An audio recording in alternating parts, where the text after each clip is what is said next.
evening, everyone. It is just after 9:30 Eastern Standard on a beautiful Monday night, getting ready to dive into some more Dungeons and Dragons. Tonight's episode is of the Shadows of Despair, Black Ties and Black Eyes. When we last left off with our heroes, they had just got done having a bit of respite, bit of rest, bit of social interaction with some of their companions, either some they left behind or some that they've been traveling with for the past few days. But regardless, they ended up reconvening for a lovely meal at the Mage's Tower, where Uldris had spent some time enhancing the enchantment on several of their relics, and was preparing to make a request of them when a certain individual came to call and had a very illuminating interaction with our resident Archmage.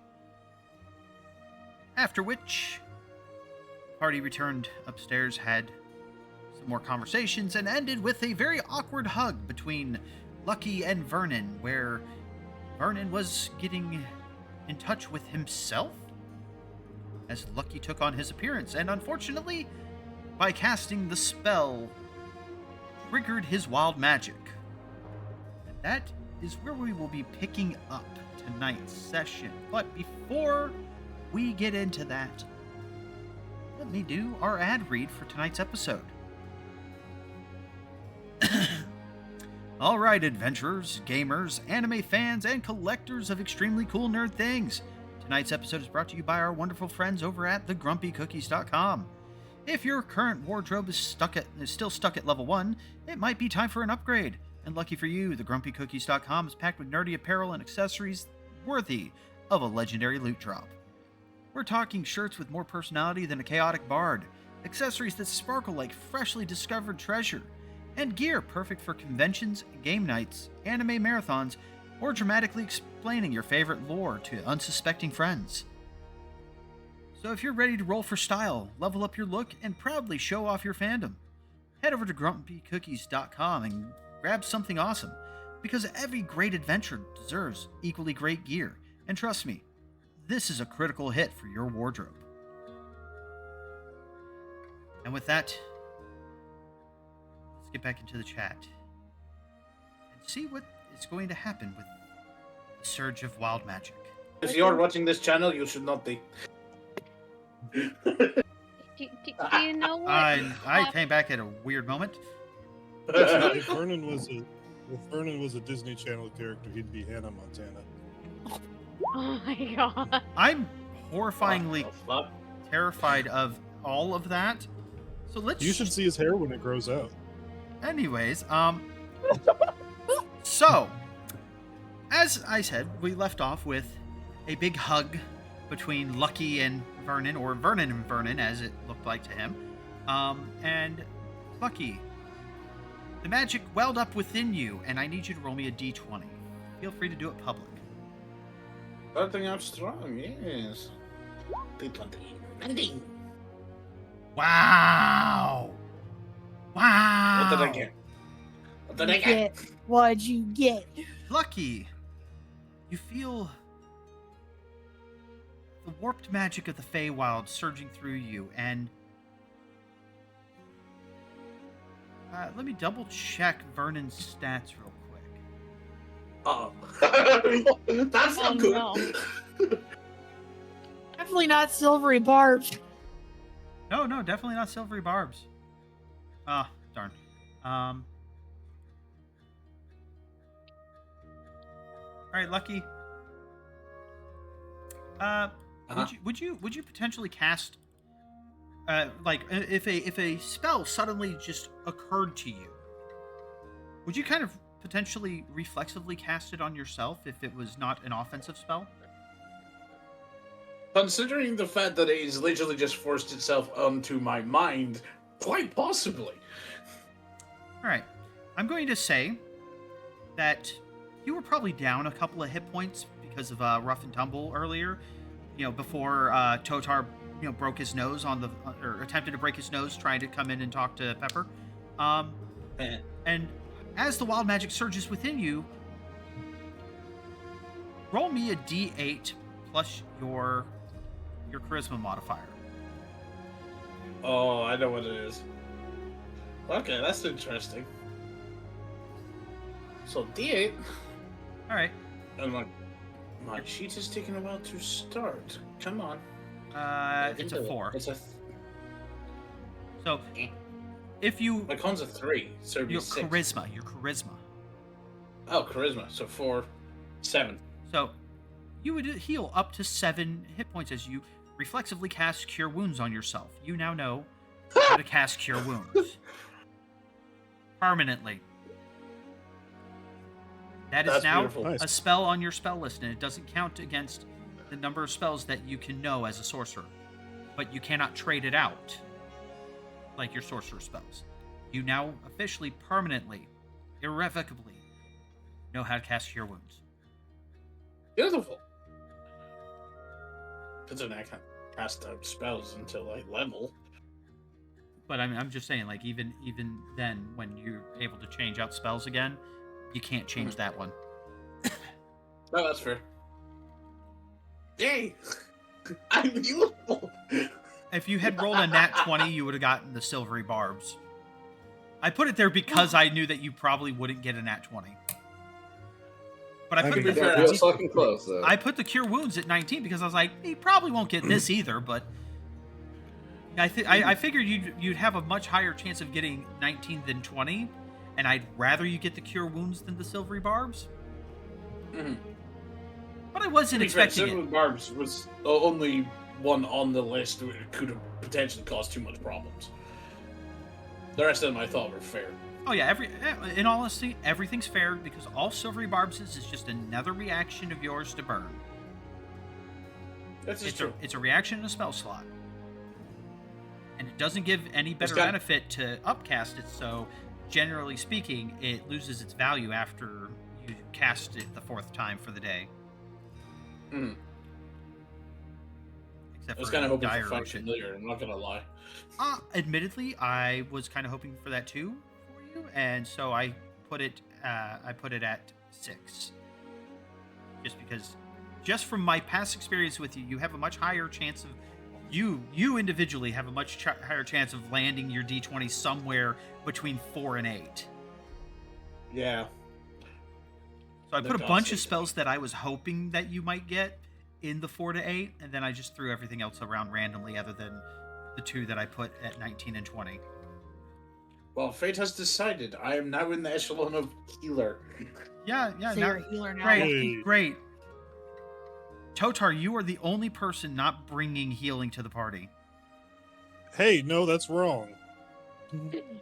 You saw what he did last time.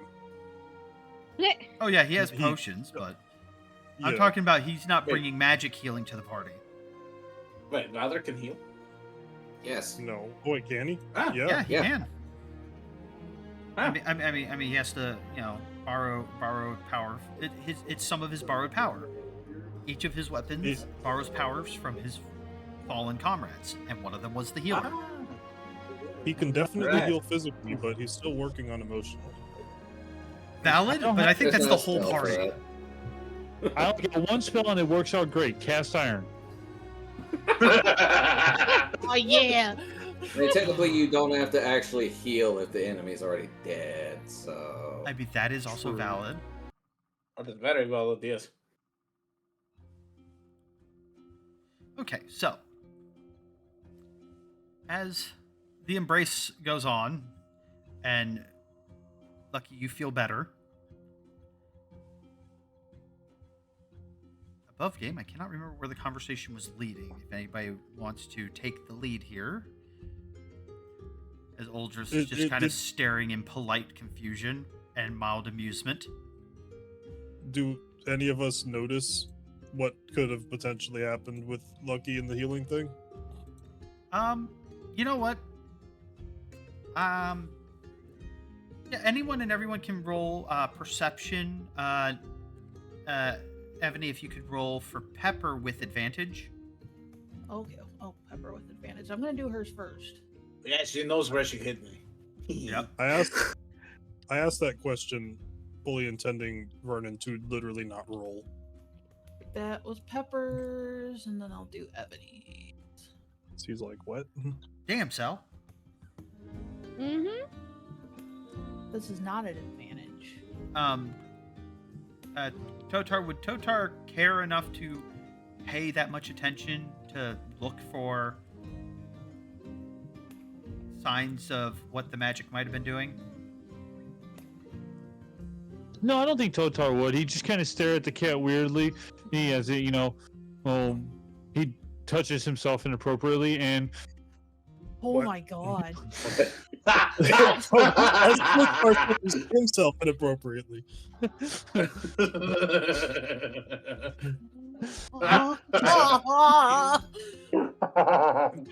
That's normal. Wait, so who's touching themselves inappropriately? Look, yeah. I'm technically Vernon right now. Okay, so you're watching Lucky, and now Vernon is touching himself inappropriately. I can't help it, I give off that smolder. Anyways, no, he wouldn't. Okay, so So that said,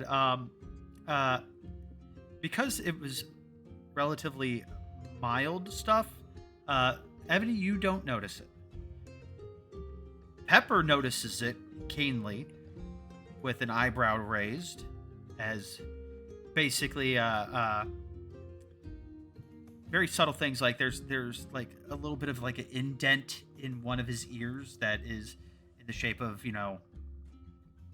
vaguely humanoid marks? teeth, and uh, some of his fur was kind of settled in a awkward pattern because of a bit of bruising of the skin underneath had caused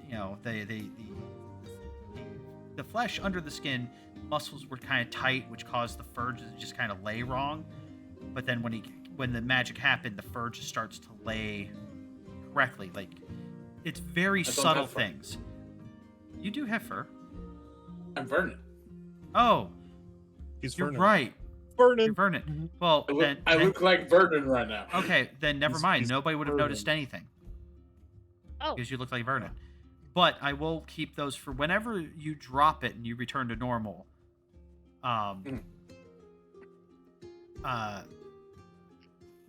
Like Cell, because you rolled so high, you would have noticed it as well, because it's one of those things where you didn't clock that there were teeth marks on his ear until they weren't there anymore.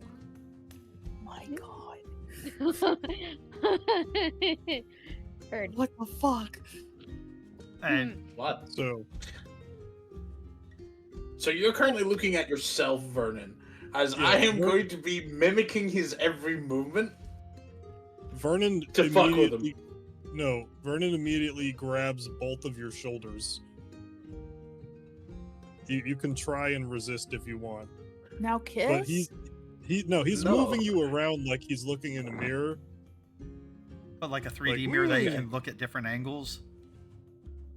You know what? Like, I'll let him right. do it. Am I the real one? And then Are you? he. I don't know. You got He- he- out of curiosity, can you link the spell to me real quick, Lucky? Yes, I shall do so. Because I think we did have a conversation about this spell. It's been a little bit, so I can't remember the details of the spell. I don't want to scroll forever to look for it. Okay, check. It's a big one. All right, so Vernon, as he's. Oh, I want you, Lucky, to do for, because I heard you say, "Are you?" Roll me a performance check. Oh. You sure it's not deception, sir? If I'm trying to mimic him? Either way, it's the same, but I'm just... I feel Trying like to in this clarify. one, it's performance because you are putting on an act. You are impersonating him rather than I trying was to about to... convince him that you are him. If you were trying to convince there's a deception. stranger or anybody else, then it would be deception. But in this situation, you are putting on a performance. So performance it is. Alright. So he sounds wait, like wait. oh Because I'm a glutton, can I tides that? yeah, sure. Oh no. 14. Okay. I'll take the 14. He does a very reasonable impersonation of Vernon. It's like, Vernon, you could tell that it wasn't you, but it's a very flattering impersonation. Like it's not Uncanny Valley level of perfection, but it's really good. But like he couldn't get his voice to the same bass that you have, being a much larger, masculine, muscular monster of a man. But he did a good job. It sounded almost like you asked, "Are you?" to yourself. To everybody else who hasn't spent as much time listening to you talk as you have, you guys could almost not be able to catch that it wasn't in fact Vernon talking.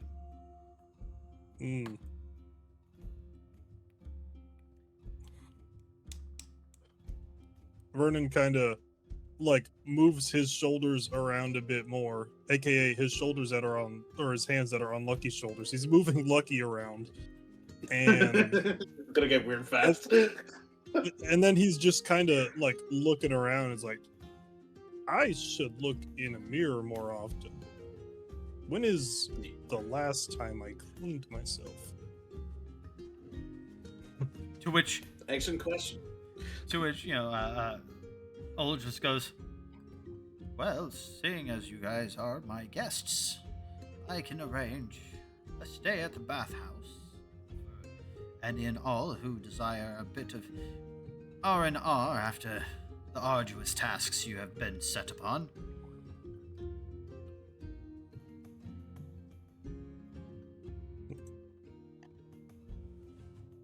Hold on. Yeah. Okay, so I turn into Valor. I had one or two quick things I wanted to do. I wasn't done. I can turn back if you like. I'm just... Well, let me just What? finish, because I'll let you do your thing. I was letting Sean talk. He's just gonna say, "I did not realize the bags under my eyes were that pronounced," and then he's going to very quickly look under your shirt and be like, "You missed a spot." Hey. Like he's looking directly at your collarbone. To be And fair, I haven't seen you with your shirt off, so... Yeah, because when you look underneath, there is zero scarring. And yeah, in fact, if you were extremely invasive, there's like no nipples. You're Smooth baby skin. You are almost a Ken doll. Oh my goodness. Because, well, he hasn't seen it, so he can't do a perfect duplication. But I can't duplicate clothing, though. That's the thing. Yeah, everything that is visible to everyone, it is a perfect duplicate. He's gonna let go of your shoulders now. He was never gripping particularly hard. He's like, "Cool party trick." A very cool party trick. I don't use it often. Who else wants to see themselves? Or is this too weird? Cell is just from her part of the table, just shaking her head. Volunteer! I'm sorry. Oh my god! Laughter Ooh. ensued. The moment he says volunteer, she is like, no, like feverishly shaking her head, going from like a casual no. Is it a spell No, that no. Lucky is using to do the transformation? Yes, it is. Is it clearly visible that he's casting a spell at the time? Well, because you can. I'm concentrating on it, and I can change it whenever I wish to during that hour. Okay, so that's already been cast. Never mind. Oh, you were looking to counter it. Yep, Yep. straight up. Oh. Ooh. Actually, now I'm I do not have dispel magic. I know someone who has, but he's probably enjoying it. curious. I can beat your brakes off, and then you'll drop the spell. I was gonna say, Aldris- just find out what happened. Aldris is genuinely kind of chuckling to himself, sipping tea. So I would like for everybody to roll perception. Lucky, because you are entertaining at the moment, you are at disadvantage. Okay. He's always entertaining. Yeah, but I mean, like, he's in the act of entertaining. Does everybody We roll just roll? perception. Yeah, everybody can roll. He's the only one Nope, at I rolled disadvantage. everyone. Okay, so there's Ebony. Oh, I rolled everyone as oopsies. got new peppers. I think hers is at normal now. So Just going to I say would- that Valor is not paying attention because he's more focused on the reasoning behind why his friends are still with him. You're fun. Are you talking about the friends that are at the table or your other friends? The other friends. Okay, I just wanted to make sure I was on the right train of thought. Yeah, the friends that are currently dead. They're here. They're present. They're always. They would have been present during the whole thing where they were getting their upgrades to their personal stuff. Ah, right. I hit the wrong button. I accidentally crashed out my bongo cat. Oh no! no. Oh, Okay, so how dare you? and so unfortunately nobody catches it until as you guys are looking at Cell, and then Lucky puts his arm over Cell's shoulder and goes, "This is a very fun trick, you know." In that shitty voice. No, I cannot emulate. Well, actually, let me see Oh. how well I was how about well to he say does you it. sound like Marcel. I was like, it's him. You don't let No. me into this, Marcel.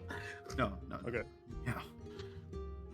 It wasn't a shitty voice, by the way. I was just Oh, like, I can't do it. I cannot do Offler's Lucky voice, but I don't know. If it was I a can do it. 24 nat 20 performance check. Oh damn. Oh, fuck. So who did that?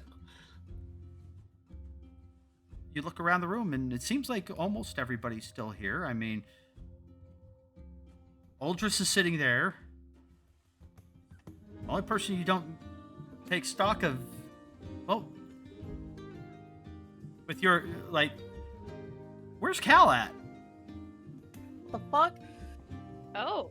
Fuck. What the dog doing? He's gonna like start getting up and try to look for him. Well, where is? No, I'm having too much fun messing with Cell. Yeah. No. Oh, sorry. As Lucky's just kind of, as the new Lucky, not the Cell Lucky. I see what you're done. Oh my god. The new Lucky sits there and just kind of looks over at each of you, and anybody who makes eye contact with them, you know, considering he's got, you know, the eye patch on and everything, he gives you a blink, a wink. I'm not sure. It's really hard to interpret. Oh, you cheeky motherfucker! As he kind of dances back, hands up, and he goes, "Well, I had to try some way to figure out if you've got a tail or not." As he kind of looks underneath your robe, the robe that he's wearing, and kind of turns around a couple of times. Unfortunately, like you, I can't quite duplicate things I have not seen. Well, there's only one way to fix that, sir. To which he looks over at Pepper. He goes, "Tail, no tail," and she just smugly grins.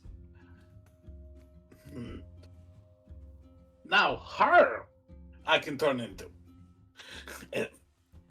As I point at Pepper. And Pepper just kind of cocks an eyebrow, and she goes, "That's for later."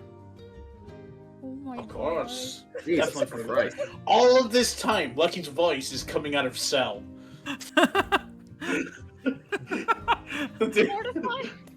Mortified, Cell's gonna lean over to Ebony, and she's like, "Are they actually talking about tails?" As she's like very like she's blushing extremely hard and trying to just hide behind the table. Like she's not actually hiding behind the table, but she is trying to make herself as small as possible. The new Lucky turns around and lifts up his jacket, and like his pants are smooth. There's no opening for a tail. He goes, "We have not confirmed, so I cannot make. I do not know if there's a tail, so the spell does not compute."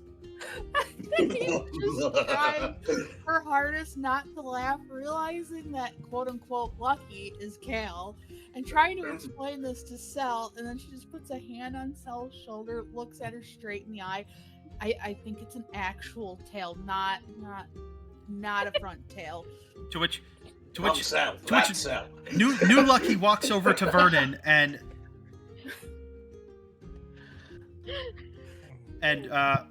picks up New Vernon and sets him on his shoulder. Old Vernon immediately goes from looking like he's disassociating to clapping and laughing. Totar kind of raised his hand and goes, "I could tell you if he has a tail. Well, just know that, both sides are kind of stubby." Oh no. Puts her hand over her mouth like, holy shit. Hey, just I need Vernon to roll me a dexterity saving throw. Oh. This is assuming that it's not willing? Well, no, it's because New Lucky is doubling over, laughing. Oh. And you're being dropped. Put you on his, yeah. I am not rolling a dexterity saving throw. Vernon is standing dead still. Well, no, you were picked up and then you were dropped. Oh. Okay. You were dropped when New Lucky failed against Totar's vicious mockery joke. Okay. I thought that New Vernon was being dropped on Old Vernon. No, sorry. I didn't mean to say New Vernon. I was saying New Lucky picked up Vernon. Yes. Anyways, the roll has been rolled. Oh yeah, you land perfectly fine on your feet, with New Lucky cackling on the ground. An evil grin. As he is literally Goes ruffling. I have an idea. An evil grin spreads across, Stell's face. As I turn into Cal, and I'm like, you want to play? And I turn to Ebony. What you? What did he say? I've turned into Cal because he's turned into me, and I'm going to face you as him. Going, do you want to play? Oh my Ebony's god. hair just turns in pain. I'm gonna get pissed off by Pepper, but it's gonna be worth it. You suddenly feel yourself leave the ground. Oh my! And there's a nearby hook, like a sconce for a torch, like a metal. I don't know what you want to call it, like a torch placement in the wall, and you find yourself a sconce. Okay, and you find yourself hanging from it. As New Lucky just kind of gives you a very disappointed head shake. And he goes, you wanted to play the game. I did not go after your woman. That Pepper will destroy you. Pepper is scary. I just spared you a lot of unpleasantness. And also, Cal, your woman? Alright, what spell do I want to cast now? Oh no! I knew this could see Aldris's reaction as well.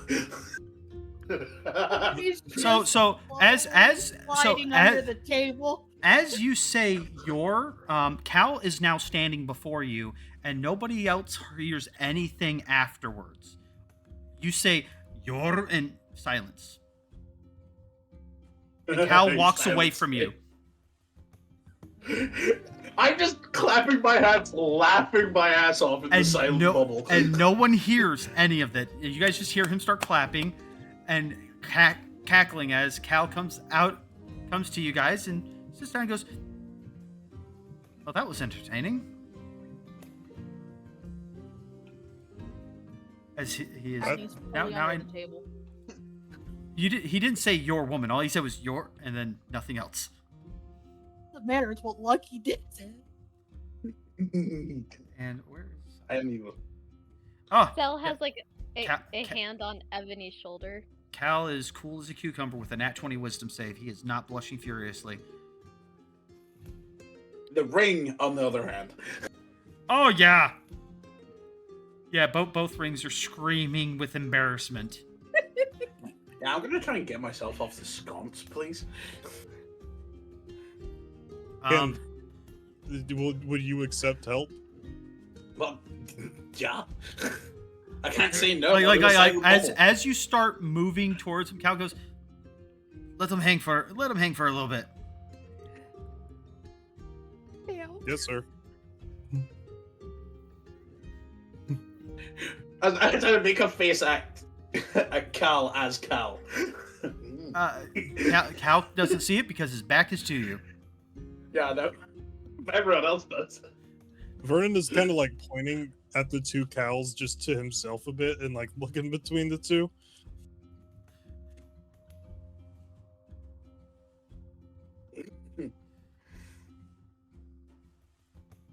Eternal screaming. Cal kind of sits and goes, so, Aldris, thank you for a wonderful night. I think I've got to go. He pushes away from the table and starts to walk away. Aldris kind of sits there and just slowly shakes his head, chuckling to himself. After Cal's out of earshot, Aldris goes, you kids are too much these days.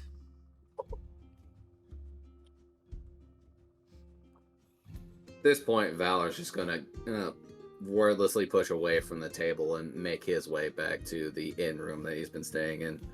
I didn't even realize we were at a table. Or it was wherever they're at. It was up where you guys were eating. People, yeah. I was gonna say multiple people have referenced the table. You're not the first one. I'm just saying something now. As you push back, Aldris would raise a hand and go, young man, before you go, I have a request I would like to make of you. And he gestures to you and your companions at large. I have here a handful of invitations to a upcoming charity gala and auction. They've been like, oh, by the way, yeah, you do perk up because cows move far enough away that the silence faded. Mm-hmm. So you're able to hear this as he says, they bother me every year to come, and honestly, I only do it because of the magical artifacts that are on auction, but I truly cannot be bothered to deal with all of the politicking and the how-you-dos, and I would like to ask for you all to do this favor for me. Go see what kind of information you can glean from the how-do-you-dos, the rich people, the people who don't have any idea what goes on in the world at large. The snobs? Yes, those two. And if Can I get down, please? Aldris kind of waves, and you feel like your jacket kind of lift you off, and then you drop, but then suddenly you feel like a cushion of air catch you before you would have hit the ground at an awkward angle. Oh, thank you. Always lands on his feet. And Aldris continues, he says, I have here up to... I have 6 tickets. Each one will constitute entry for 1 and a +1 for you to take whomever you wish. I'm entrusting one to each of you as he fans them out, and each envelope darts from his hands to each of you: Ebony, Sel, Vernon, Totar, Lucky, and Valor. And says, you do not have to bring a +1 if you do not have one or desire one, but just know that the option is there. I'd like for you all to go, enjoy, make contacts, make friends, make enemies. I do not really care. Come back with information. And you, Ebony, I will provide to you a purse of gold. Well, more accurately, a purse of platinum to go and bid on auctions for me. These eyes just get wide. Oh. There's a good number of magical artifacts there, some of which I am familiar with, several of which I am not, and almost all of which I would much rather have in my possession than some random idiot's possession where they might kill themselves and everyone around them with it. Devon. What was that? Devon. That one would level a city block. Just Ebony with just- stupidity.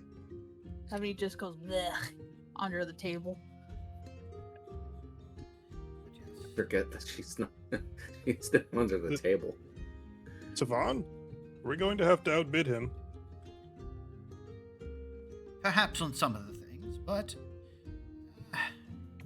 honestly, with the money I am sending Ebony with, I trust that she'll be able to acquire a few things that I want. I do not believe I will be disappointed with anything she brings back. A shiny new orb to ponder. There is one of those. Wait, do you have one of those already? I have a few of those. Every wizard There's has many an of orb. them. He likes to ponder arms. Okay. There are orbs. They do many different things. Show many different things. He pauses for a Whoa. moment. Are you kids being inappropriate? No, me never, never. What? His eyes squint harder. Yeah. Vernon is not. I'm not saying that. He's not talking in third person.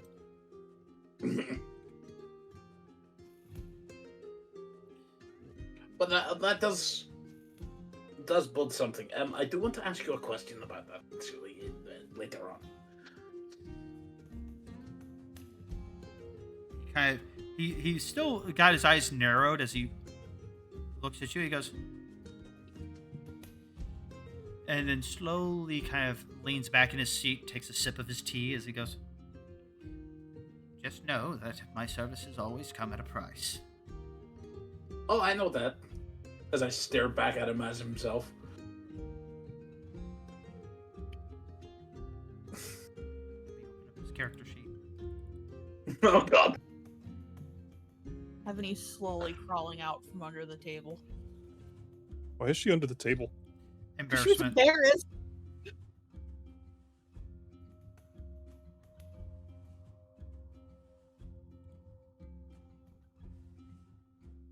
Like, look, Vernon is gonna look under the table as she starts crawling out. Did you drop something?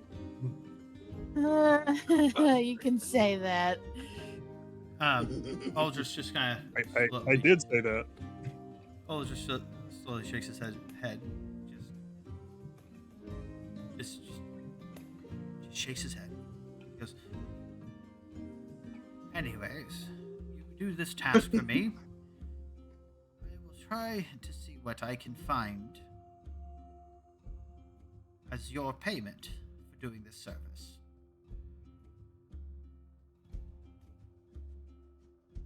Does that sound fair? It have. Oh. I mean, Vernon's nodding. I mean, that always sounds fair. I was going to ask a favor anyway, so, but you know, it kind of works. I do have plans of offering compensation for your time. Because yes, some people might think getting a ticket to these galas would be compensation in of itself, but he kind of heaves a heavy sigh. It's such a chore. You really don't like going to these, do you, Papa? No, there's people. Stupid people. She's no longer as embarrassed. She kind of just goes over to him and gives him a little smooch on top of the head. And I don't mean just of common intellect. I mean, I still let that boy come around here. Boy. This boy. I mean, he's not that bad, to be fair. What was that? He's not that bad, to be fair. Why do you think I let him come around? Yeah. Because your daughter has the... Choose your words carefully. Sorry? I am impulsive. That is something you need to work on getting in check. Damn. Speaking of getting things in check, we're not still in the room that those people got disintegrated in. No, that's downstairs. Right. We're back upstairs. Yeah, never mind then. I will say when you go back downstairs, it's the original original room that you came in when you guys first arrived for dinner. The room that got mostly obliterated is gone.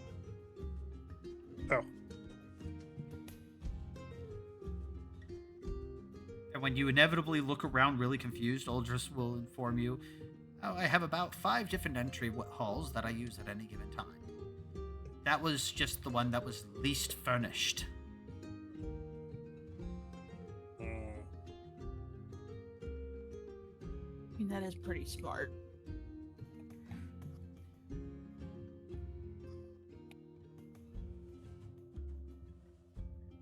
That and 2 of the men that were killed were murderers. One was a kidnapper. And the 3rd one was an arsonist. Ironic. I was about to, out of character, I was about to say the same thing, like, aha! Oh, the irony. Like, he pauses, he goes, I understand what that looks like, what that sounds like. But I control my fires. I destroy exactly what I want to. That's like he's kind of swaying as Aldris. Like, And suddenly you're you again. oh.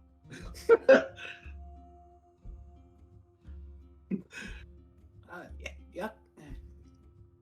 It's like he wants to call him out for spoiling the fun, but at the same time it's Aldris, and he's like, no. Oh, it's the last person I want to call out on this. Yeah, so he's like, No. He looks at you, he goes, you are getting a little too comfortable. He hasn't handed over the platinum coins to Ebony, has he? Or No. coin? No, Okay. He will be Well, to giving be her fair- the purse of money when she leaves to go to the gala. I was about to say, that's Ernest- a lot of money. Vernon is gonna ask, what does platinum even look like? Can I see it? Oh, Is it "Are you kidding heavy? me?" at that point he kind of chuckles and you watch as he literally manifests a box. Small, very ornately designed wooden box with simple silver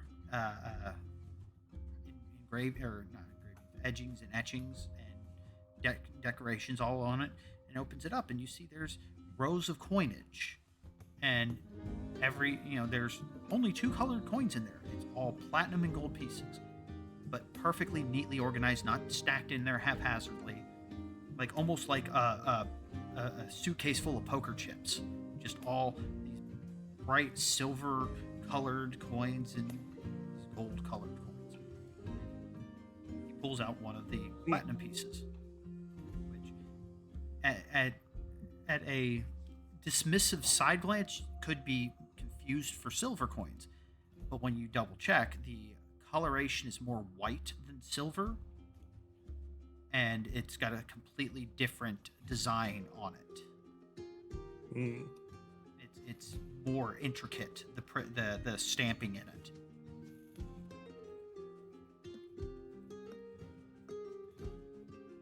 Vernon's gonna like put out two hands, kind of like seeing if he can hold it and feel its weight potentially. He would hand you the coin because, well, you're still in his house and you're not going to steal from him.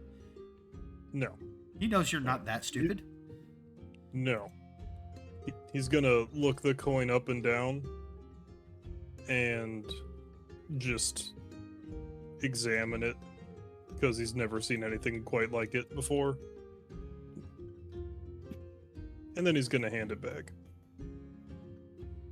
Like in most other situations, if a merchant of some kind had handed you a coin like that to look at, they would have been watching you like a hawk.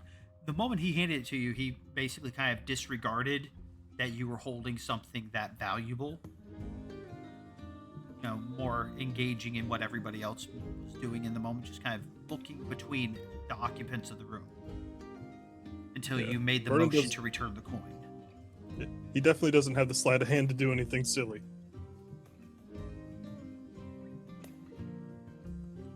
I can tell you at this point, Lucky's eyeing up everyone else's like potential sizes because he knows the ball.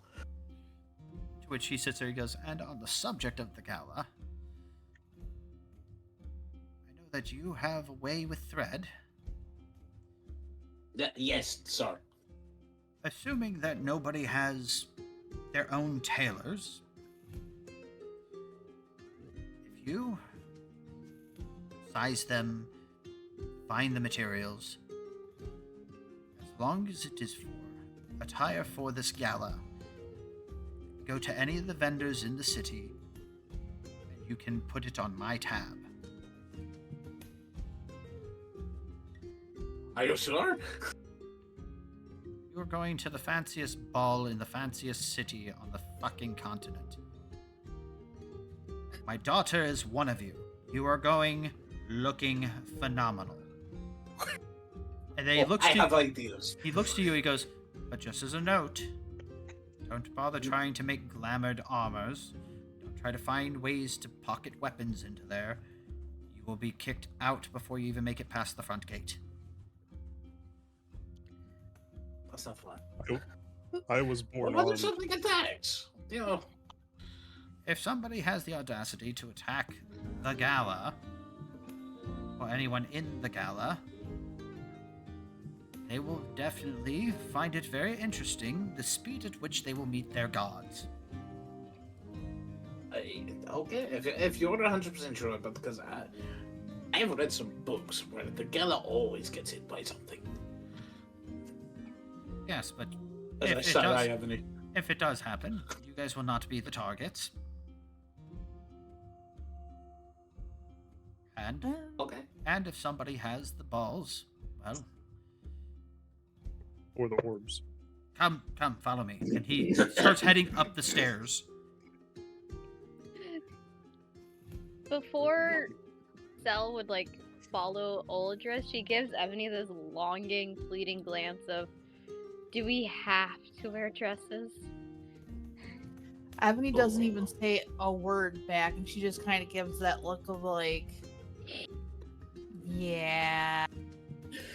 Kind of with like that tilted, like the tilted head next to the shoulder with that like, that grin of like, yeah, we kind of do. And Cell would know that Ebony is not the biggest fan of dresses either. Yeah, Cell just kind of sighs and like her shoulders drop as if suddenly they are tremendously heavy and just kind of looks down at the floor as she follows Uldris. As you guys behind Cell, kind of just massaging her shoulders a little bit. As you guys, so does everybody follow Uldris up as he beckons you to follow him? Yeah. So you guys were back down on the ground floor, like you guys were getting ready to leave, and then he takes you back upstairs. And instead of entering, as you guys reach the top of the stairs, instead of entering into the dining hall that you guys were in earlier, you find yourselves on the roof. Oh. this building really tall? Yes. Oh, You guys are about 100 feet up above the ground. Ebony Yeah. just looks towards Vernon.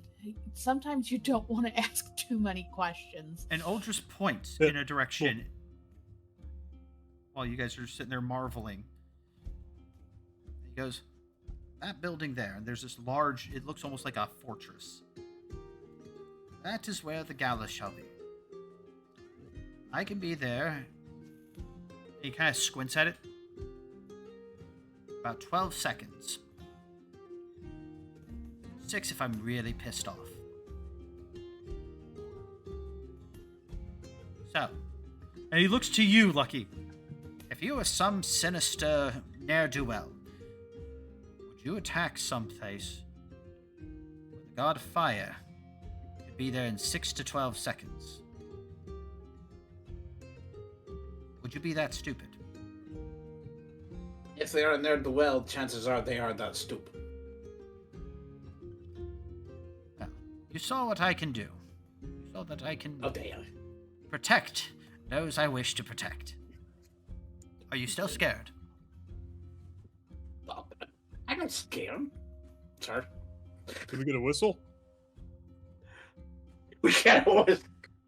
And he sits there, he kind of smiles, and he goes, and he gestures with both hands to Ebony. She can Hi. whistle. As long as she is within my domain, which is everywhere, and he points around within these walls. If something happens to her in these walls, I know.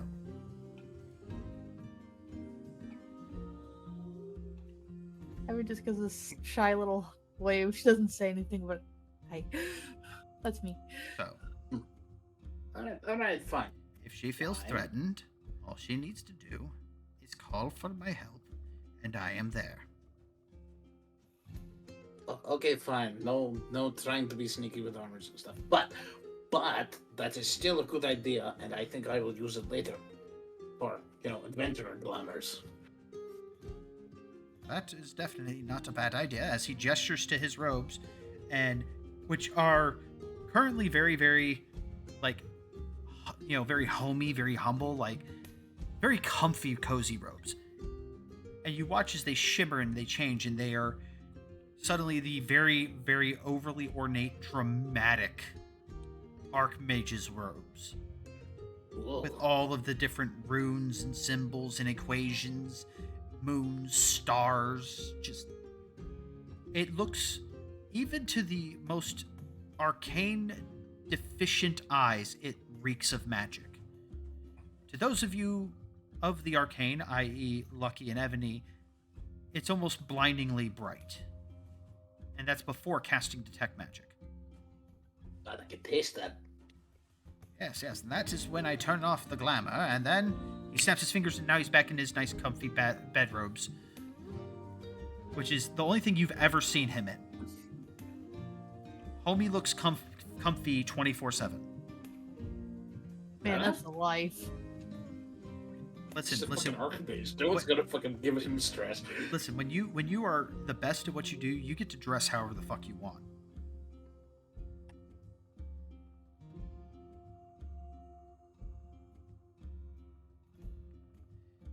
But that said, Again, out of character, that's the life. Mm-hmm.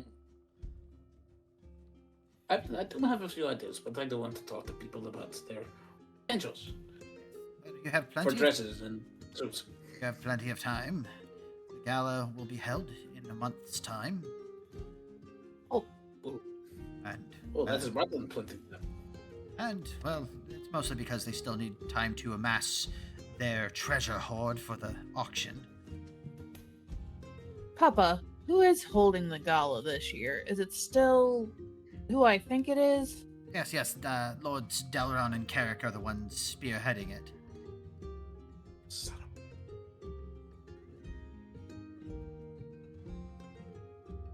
Oh, You may attempt a history check. a- Okay. sure. Shout out to that one time when we met Uldris and he was saying he was the Archmage, and Vern was Oh. like, "Should I ask for an autograph?" There's gonna be a who pretty much anytime anyone is brought up. Where is history? Do history. Ebony and Damn. Cell have to roll history? No, you two have actually met. Yeah, I was about to say. I Yeah. just wanted to make sure. Vernon, you don't have a fucking clue. You just know that apparently there's somebody really important because, well, they've got the Lord honorifics next to their names, and they're apparently hosting this gala that is important enough that Aldris normally goes himself, but now that he's got patsies to do it for him, he's passing it off. As Vernon realizes he has no idea who the fuck they're talking about, he just says, "People of fine cloth rarely concern themselves with people like me. Lucky, Except you." Lucky, you, however. Oh. Lucky rolled a nat 20. Lucky. And I will let you decide how much of this information you wish to share. You know full well that these two gentlemen, because most of the lords of Worldport are the ruling heads that there's. I don't have the names written down on hand at the moment. I've actually got it written down in a notebook that I've misplaced. But there's a Lord of War who literally is the commander in chief of the military might of Worldport. There's a Lord of Trade. There's functionally the Lord of Magic is Aldris, but Lord Delron is the Lord of Infrastructure, and Lord Carrick is the Lord of Finance, and they tend to work together a lot to basically do everything in their power to lighten the load of the common man. Okay. Quite often, Lord Carrick reaches into his own purse, as it were, to provide services for the common man, to make sure that, like, in the winter, if, the harvests were lean, that, people are able to be fed, people are able to have clothing warm enough to survive the harsh winters, and so on and so forth. Like, these guys go out of their way, as far as rich people go, to take care of those who don't have their means. Okay. About any time that you hear anything good about any of the lords of Worldport, Lord Delron and Lord Carrick's names are synonymous with each other and with doing good for the people.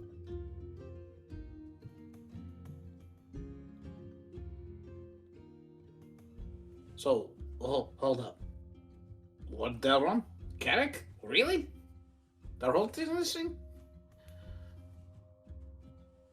I mean, that's what he just said. I know that's true. Yes, it is Evan. one of their it is one of their fundraising efforts to help provide more money to improve heating for the and drainage for the septic systems, so on and so forth. It is honestly where a large portion of the money that they put towards the people over the next year will come from. Before Carrick dips into his own purse to supplement.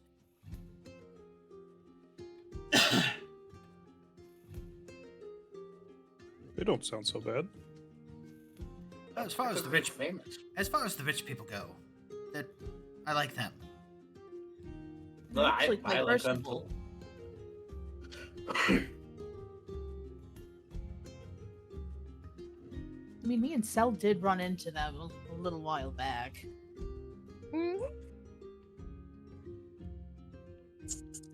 They as you guys head back downstairs back into immediately into the ground floor foyer. Is it a new one? Yes, it is a new one. As there's pictures along both walls, and with and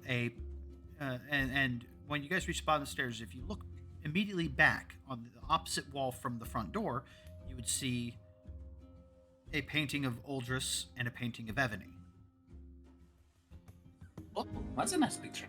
And Uldris goes, "This is my boasting hall. Of course, I have my vanity," as he points to his picture, "and I have my heart," as he points to Evany, and then Aww. my friends, as he gestures to a pair of paintings, one of this man.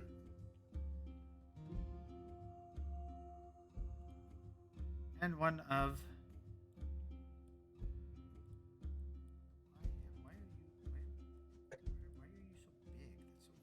weird. One of this man.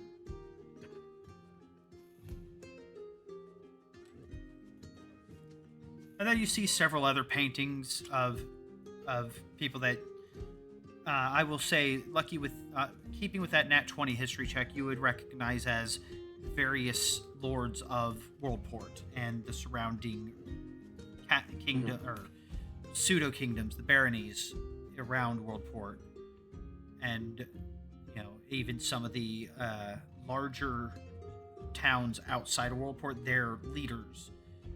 Just lots of paintings of important figureheads. But gesturing those two pictures, he goes, "The dark-haired one is Delron, and Carrick is obviously the other one, the golden-haired one. Good lads, the two of them."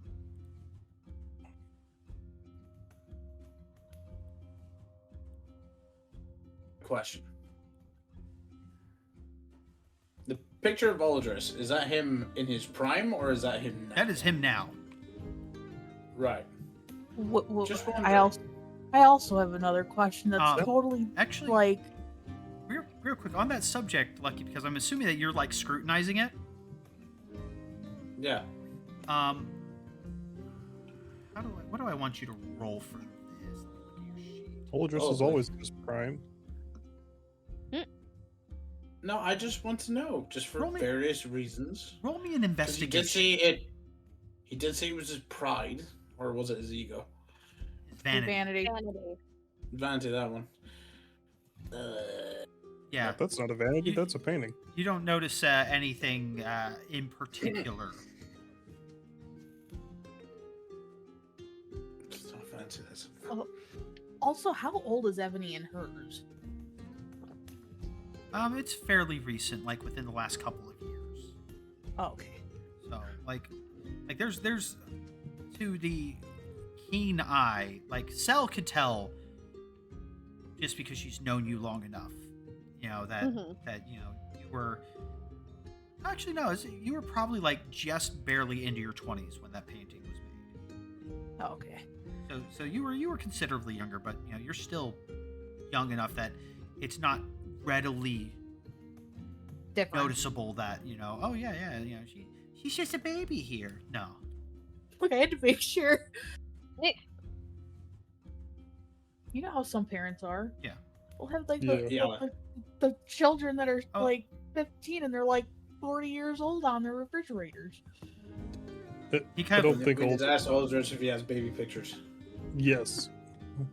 Is somebody asking that? Lucky's already on probably a thin ice with Uldris, so I am not asking that question. Okay.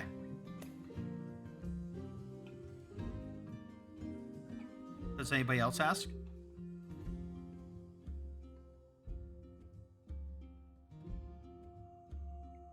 Okay, so is actually actively trying to get away. He's just been dragged around. Yeah.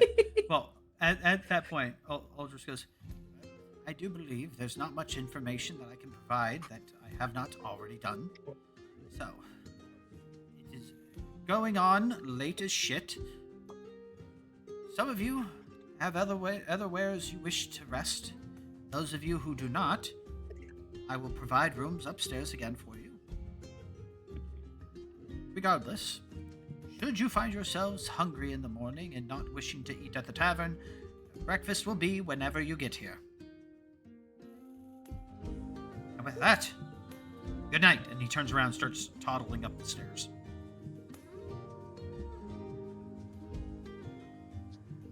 Tiefling social battery is fucked. Yeah. Tiefling's gone. Can I talk to you, Aldris, or do you like another day?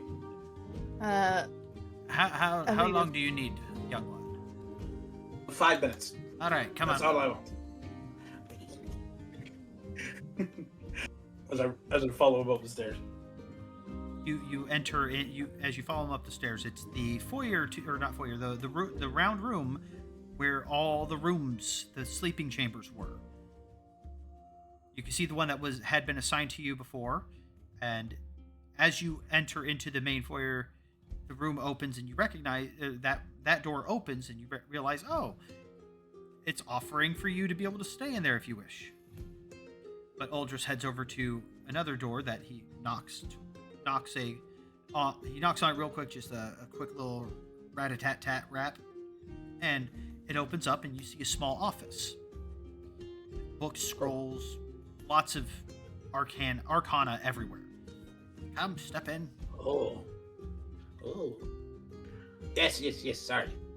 And I will turn to everybody else after I get done with this with Offler. It'll be very quick. I hope. As he comes in, he sits down at his desk, and as he sits down, he gestures to a seat across the desk from him, and you watch as a roll of parchment opens up, and a quill dips itself into ink and positions itself to write. Oh. Is that going to record everything I say? No, just important details about the request. Oh, right. I pull out the memory crystal. And immediately he kind of shifts his posture as he goes, so the boy finally did it. Impressive. Yes, he did. And I also might have pushed some boundaries with it. And You do strike me as the sort. Yes. Instead of going for recent memories, I went as deep as I could try to. And there's a wicked smile, not like a mean smile, but just like that I like that kind of smile. And obviously it is no secret I was not wanted, right? To which or he slams his hand on his desk and points a finger at you. He goes, You were. okay. And he points down towards the floor where the others are. Every last one of them was. Every last one of you were. Circumstances just prevented you from being kept. But God's damned, you were wanted. And if you weren't wanted, I will hunt them down myself. I didn't. Well, I'm not too sure, but wow. This is a new feeling. He is very passionate about some things, and he is a very passionate man. That every baby was supposed to have been wanted, otherwise you wouldn't fucking be here. That is fair. No, but that hits Lucky kind of weirdly, and he's just like, that's a new feeling. All right, no, so I pushed a bit too far. I will admit it did hurt, but I managed to get this memory, as I show him the memory of being left. And not the other one. That one's for Pepper only. Before you start it, he kind of asks to look at the crystal. He kind of looks at it, and let me see what his Arcana check gleans for him.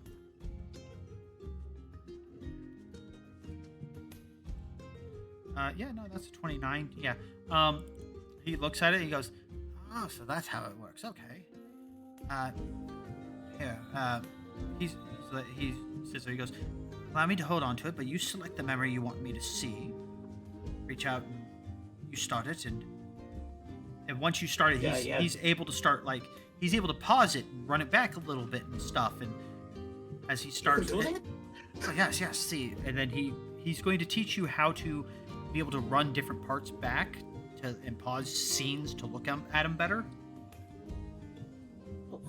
He sits there and he pauses the scene where your mother laid you in your basket. He zooms in on her eyes. Look there. Look at the pain there. And he looks at you and he goes, "And you weren't wanted. Don't lie to yourself like that ever again. She was protecting you from something." What? He's awkward at this point because he never genuinely thought that. He honestly thought that he was just left and that was it. But now things are starting to unravel, and he's like, but why? Why run? Why? I have questions. I would like to know. And you see the quill has started dancing on the desk as it's writing down details. I'm not tearing up as I yell at the quill. It scratches out something. Yeah, that's what I thought. To which Aldrich says, "I will meditate on this. I will get some incense and the crystal together. And after you have accomplished getting the dresses together, suits, you've accomplished getting everybody looking fantastic." Will. He pauses for a moment. He goes, "We will save the scrying attempt for after the gala. That way, should we either succeed and gain you all sorts of powerful emotions, or, as with magic, if it happens to fail, you do not go into this event with defeated emotions and deflated sense of self." That is completely fair. I'm not going to lie. Until I found that memory, I did not care. But now, there's a possibility that she's still alive. It is entirely possible, and if she is, well, if you want any answers, you're going to need to find her. Agreed. And that is what I'm after. For now. And if she is still in danger, I would like to know. That part concerns me. We'll see what we can find. But for now, you see him kind of chewing on words quietly. Keep it to a dull roar if you decide to stay in the room over there. Because while I do have plenty of sound dampening and I try not to invade people's privacy, I really, really do not want to hear what any of you happen to be doing on your own time, if you know what I mean. Of course, sir. Of course. And if we're going to do that, we'll go find a tavern. Appreciate it. Yes. Awkward moment. And I believe that is enough of your time taken. I just wanted to be truthful of what I'm after. It is not an easy task, but it is a noble pursuit, and I am absolutely ready to help any way I can. In fact, I need to talk to Pepper about something. You Right. get some sleep. And as they go up the stairs, what are the rest of you guys discussing as Valor fucks off to bed? Is Cal still there? Oh no, Cal fucked off a while ago. Okay, well, does Oladris reappear? Not for a few minutes. So this is while Aldris is upstairs. Actually, no, Aldris doesn't. Aldris went upstairs ready to go to bed. So quite literally, when Lucky leaves that room, Uldris is going to pull a book on the bookshelf, and it's going to open up to his bedroom. He's going to go in and go to bed. Motherfucker has a secret door case bed. That's cool. He doesn't pull the book until after you've left and his door closes. So. Oh. In character, none of you guys know about it. Still cool though. He's an archmage. Of course, it's gonna have cool shit. Okay, shut up now. I'm gonna let other people go first. So, Vernon, what new? Well, there was only really an inquiry for either Wizard Man or Cal. Which I guess the question can be asked to others. But, You do have, Totar, Cell, and Evany all still in the room with you. Yeah. Along with your, Cool. all the, companions. Vernon he's looking at the three of them trying to figure out who to ask, and then he just asks out loud, "Where do I get platinum?" From a rock. Are we talking about money or yeah? No, the You're- rock. I need a. Vernon starts he puts his fingers in a circle around one of his other fingers in a way that might be seen as sexually suggestive. He's like, I need a ring. 2. I mean, when I get back to my shop, I can check our vendors list. Or I can give you my vendors list. Thank you. Our trade tends to deal with, not as fine metals, but I definitely know there are vendors there who probably deal with platinum. I was going to say, Evany or Cell, either one of you guys may make me an Arcana check. Oh. Oh. Bum, bum, bum, bum, bum, bum. Oh, hold on. I need to roll a Bane with that.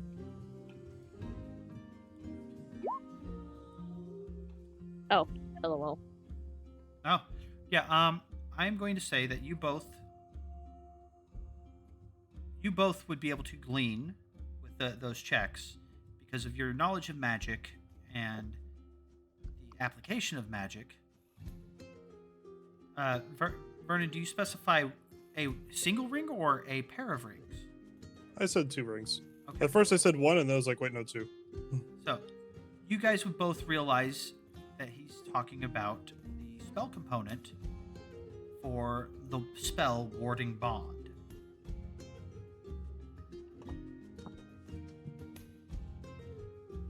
Ebony's eyebrows kind of raised towards Vernon.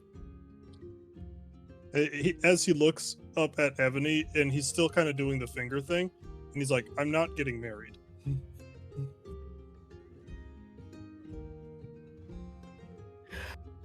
Well, it was a fair thought, but I mean, I'm sure like Cell said, there's probably someone in the city that would be able to help. She kind of crosses her arms a little bit. Technically, we use more gems than we do metals, but Cell probably has the better list. And So- Cal? I will also say that both Cell and Evany would also know that, especially platinum that is graded, that's intended for jewel crafting. Cal would be a great point of contact for that. Yes.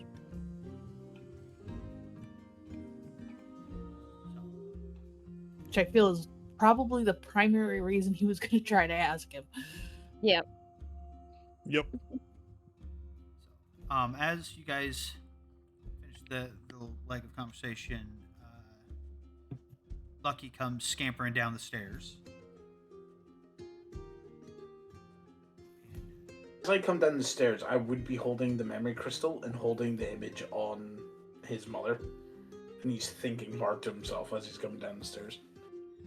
Can other people see that? Yeah, Yes. it's like a little projection that's projected like maybe a foot or two above the crystal. And are you talking about where Aldris zoomed in on her eyes?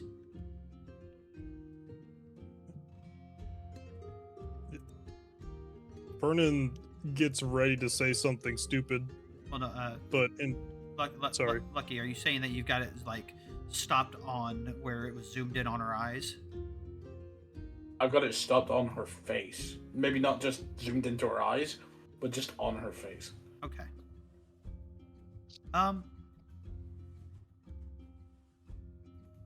I would like everybody other than Lucky to roll me insight. Okay. Oh no. As you guys are seeing this image, just to see what you guys glean from what you're seeing there. Is it just the player characters? Yeah, just player characters. Okay. Mostly because Didn't- Pepper's already seen it a few times. Oh, fair. Fair. I was gonna say, Cell also saw it the first time he. Yeah, but you Crazy. haven't Yes. you haven't seen it stilled like this. Nope. Like Right. Pepper's seen it a few times, so she's seen the scene several times. But this is the first time you guys have seen a still from it. And Totar, unfortunately, is blissfully oblivious to the significance of that still frame. And Vernon, you could tell that there is a deep sadness in those eyes. But Evany and Cell in particular, with that check, that's not a deep sadness. That is a world-shattering anguish. That is somebody making the most difficult decision they've ever made in their lives. He kind of just frowns a little bit and, like, just looking at the image, like, Cell probably hasn't seen her hair turn this color that often, but it's starting to turn a little black. Like, she's kind of empathizing with whatever Lucky's mother's doing. Like there it is. You two with that 18 and 22 respectively, like you are witnessing literal heartbreak in that still frame. Yeah, Cell has definitely like a big frown on her face, and like there's a little bit of a sadness in her eyes, just out of strong empathy of the figure in the memory crystal, like the eyes of the memory crystal. She kind of stands close to seeing seeing Evany's hair change. She kind of stands a little closer to Evany for like comfort. Evany just kind of like holds on to Cell a little bit. Why are you Like- so hugging? As I come down the stairs. Yeah. As you see, Vernon is already approaching you, and he is inbound to hug you. But I'll never get. Ah! I'll let it happen, of course. And I'm just like, why are you so huggy today? You hugged first. To be fair, yes. But still, you're still hugging. So I'm like holding the crystal out, like trying not to get it broken or anything. Like, why? I've done, like, the way he's done this is he's just looking at it, thinking. He hasn't realized that everyone else has seen exactly what they've seen. But he does not, he's not reacting to it to the fact of, like, oh my god, I've let them see it. It's just like, oh shit, yes. I haven't shown them this. Yeah, Pepper is kind of like has a very, very sad expression on her face because she knows that it doesn't sting as deeply as it did the first few views to you, but like, well, no, it probably still stings as hard. It's just that it's kind of like after you get like a really good scrape or road rash or something like that, like a really, really kind of nasty abrasion, and it's mostly healed over, but it's still stinging. Like, you know it's there. It still hurts. It still sucks every time you accidentally bump it or touch it. But you're kind of getting used to that pain being there. Because, you kind of bumped it so many times, it doesn't suck the breath out of your chest as suddenly.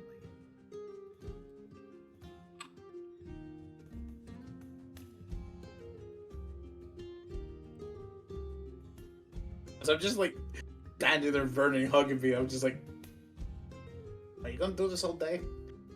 Oh, Vernon totally spaced out.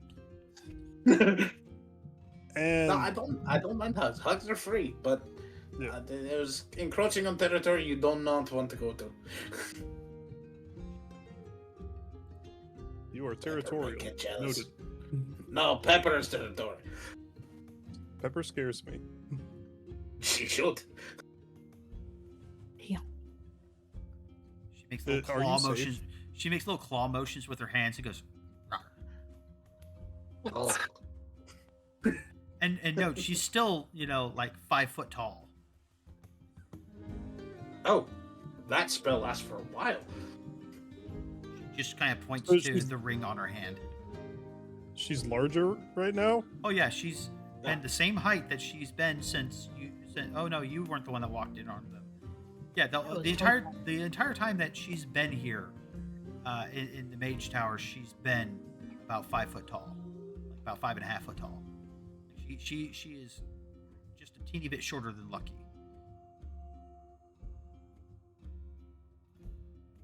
He just. Do Faye get taller? She points again to the ring on her hand. What? It's a spell. And I need to learn that, Pepper. No, she goes, it's not the spell. She points to the ring. It's all the ring. I don't get it. This ring allows me to maintain this spell as long as I can concentrate on it. And then she shrinks down to tiny, like the opposite way. Now she's about the size of one of Ebony's little fairies.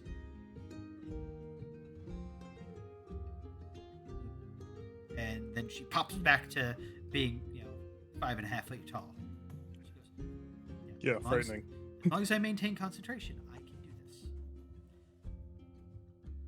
Oh, yes, you can. Shut up. You could put her in your pocket. Yank. And speaking of Pepper, are we staying here tonight or are we going elsewhere? She kind of bites her lip for a moment. She goes,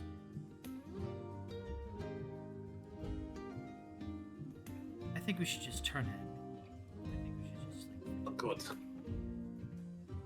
Good. Because I want to ask you something.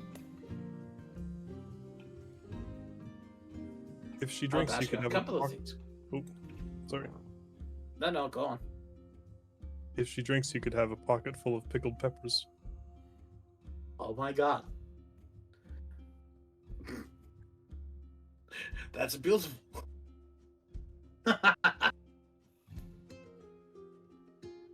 Ebony's hair is starting to go back to just a normal color hearing that. Vernon is going to look at you directly. How do you do that? She points to her hair. You mean this? Does it have blood? No, I don't think it does. She kind of holds onto her hair, kind of like twirling it around in her hand. It's kind of gone back to its, flame light color. There's no quick? What? Huh? Do you know what? You guys don't know what quicks are? It's the things that. Okay, We know so what quicks animals. I don't. Okay, you're considering the fact that you're playing a tabaxi, you should know what a quick is. With claws, it's the flesh. It's like the underside of your fingernail, where the claw grows from. Ah. So I'm Okay. implying that the hair has vessels that grows the hair, and that if you cut it too short, it will bleed. Alright. You know, Okay. I've never actually never actually thought of that. I just know when I have strong enough emotions, it starts changing colors. It's probably just light.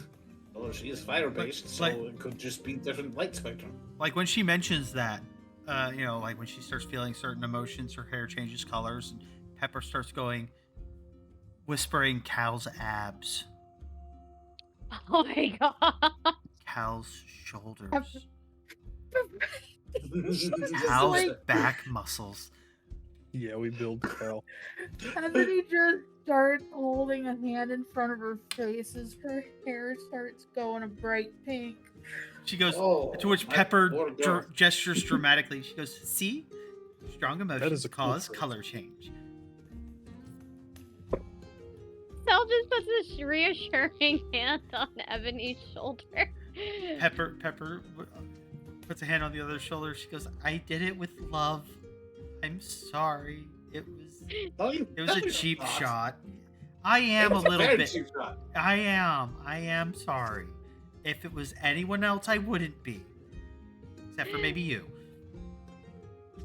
I am adorable.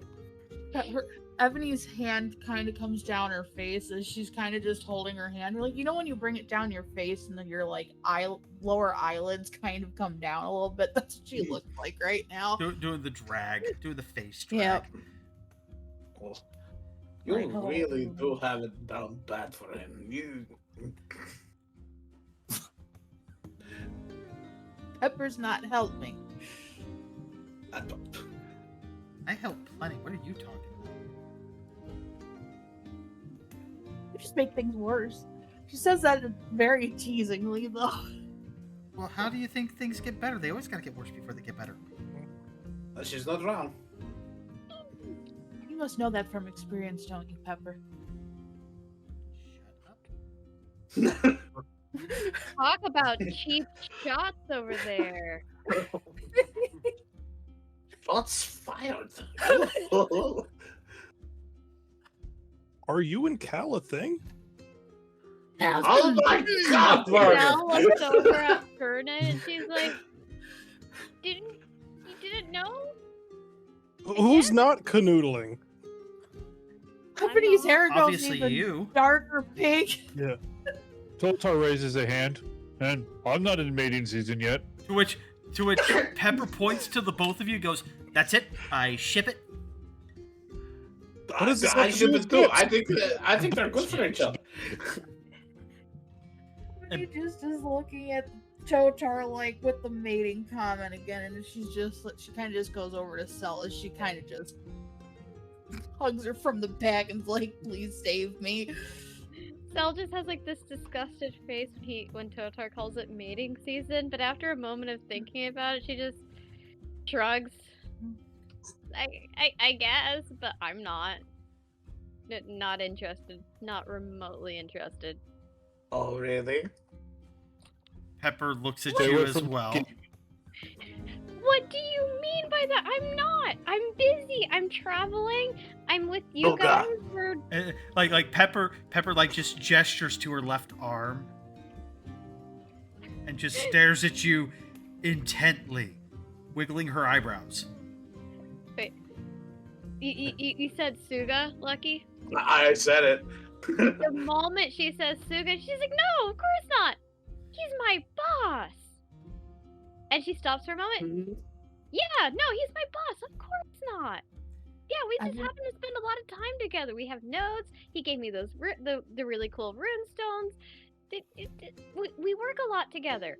I mean, we were roommates.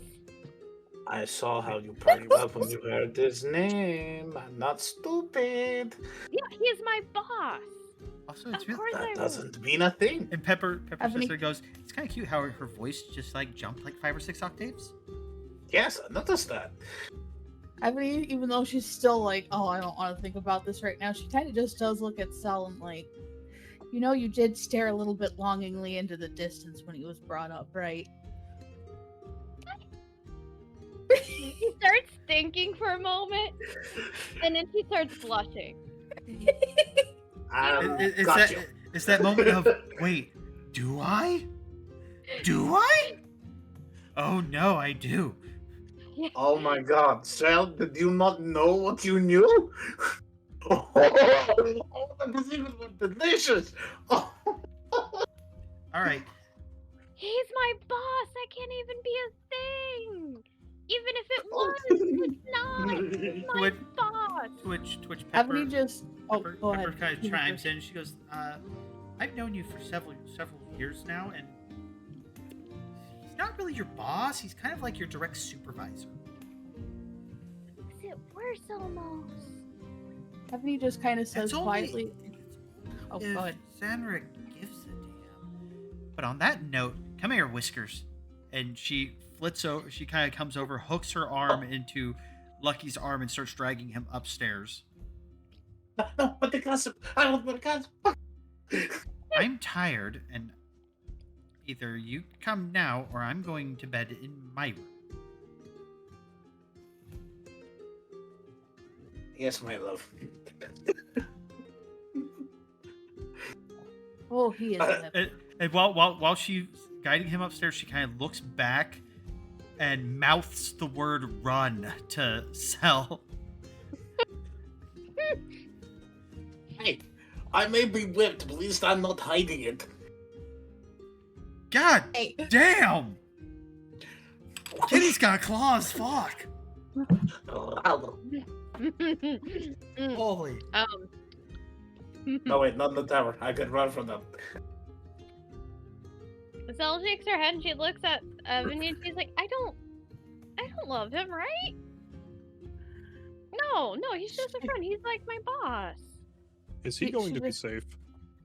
She just kind of puts a hit. She kind of just because she's behind Sel right now, and she's kind of just like hugging her from behind, and she's like head on her shoulder. I think you might need a little bit of time to think on that. Yeah, probably. As there's an evil laugh from Lucky up the stairs. And he and also kind Pepper. of contemplates. Oh, go ahead. I was just gonna say, over the laughter, he starts laughing, and you probably hear him kind of choke on it as she kind of elbows him from upstairs.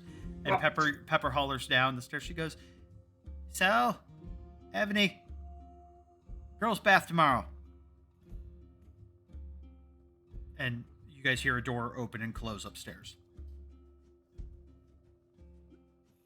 Okay, as long as there's no more special massages, please. Cell grimaces at the Jesus. special massage and she Ugh. then yawns. Also, So, you know, if you ever need a book, I do have one of them. They're not as spicy, but maybe it'll make you think a little bit more on what your feelings are. This weirdo eats books. What the fuck? What the fuck? That's better than fucking them. Yes. Paper Oh cut. my god! I've Are- gone about the room. All right, There- how there's- much of that was in character versus out of character? All of it. If there's a high five that can occur, it's going to. Okay, like when you threw out this person eats books, like everybody here has, if not seen the B movie, has at least seen the gif of the guy slowly turning with the "what the fuck" face. Yeah. That's Sevros as he turns around and looks at you, Vernon. Ah. Cell also, if Severus is still in the room, Cell looks at him and she's like, you don't say anything tomorrow. My dear, I don't care enough to say anything tomorrow. You know what? Like- Honestly, actually, that's valid. I forgot. You have a great night, Severus. He goes, yeah. I mean, all the squishy, non-scaled hair. No, I don't care. I don't like thinking about the way you guys do all that. The whole process is just cumbersome. Don't like it. At least you didn't get to see it. Now that's because you didn't knock, I guess. I don't know. I wasn't paying enough attention. How's your nose? And he turns around and walks out. Wait, do you lay eggs? He does not say anything, and he's gone. Like, he just left. How does that work? He just Sel straight just- up fucked off. Sel just like grimaces, and then she kind of turns to Ebony and grabs her wrist. She's like, I'm gonna go pick up a book from you, and I'm gonna go back home. And she looks Okay. back at Totar and Vernon. She is like, you two, good night, and good luck with whatever this is. As she turns towards the direction of Ebony's room. Dip the book in water, it makes it easier to chew. We don't eat books. Weirdo! Weirdo. Natalia just quietly standing in the corner of a round room. Oh, tall leg. You are Peter. all fucking weird. I used to think that I was weird. Fucking You giant man sneaking around. You guys make me feel normal. That's a problem. He turns around, fucks off. Nobody knows where the fuck he goes. Literally just turns into ash. No, that doesn't happen to him. He didn't No. get snapped. That happened to the No. guys, last session. Yes.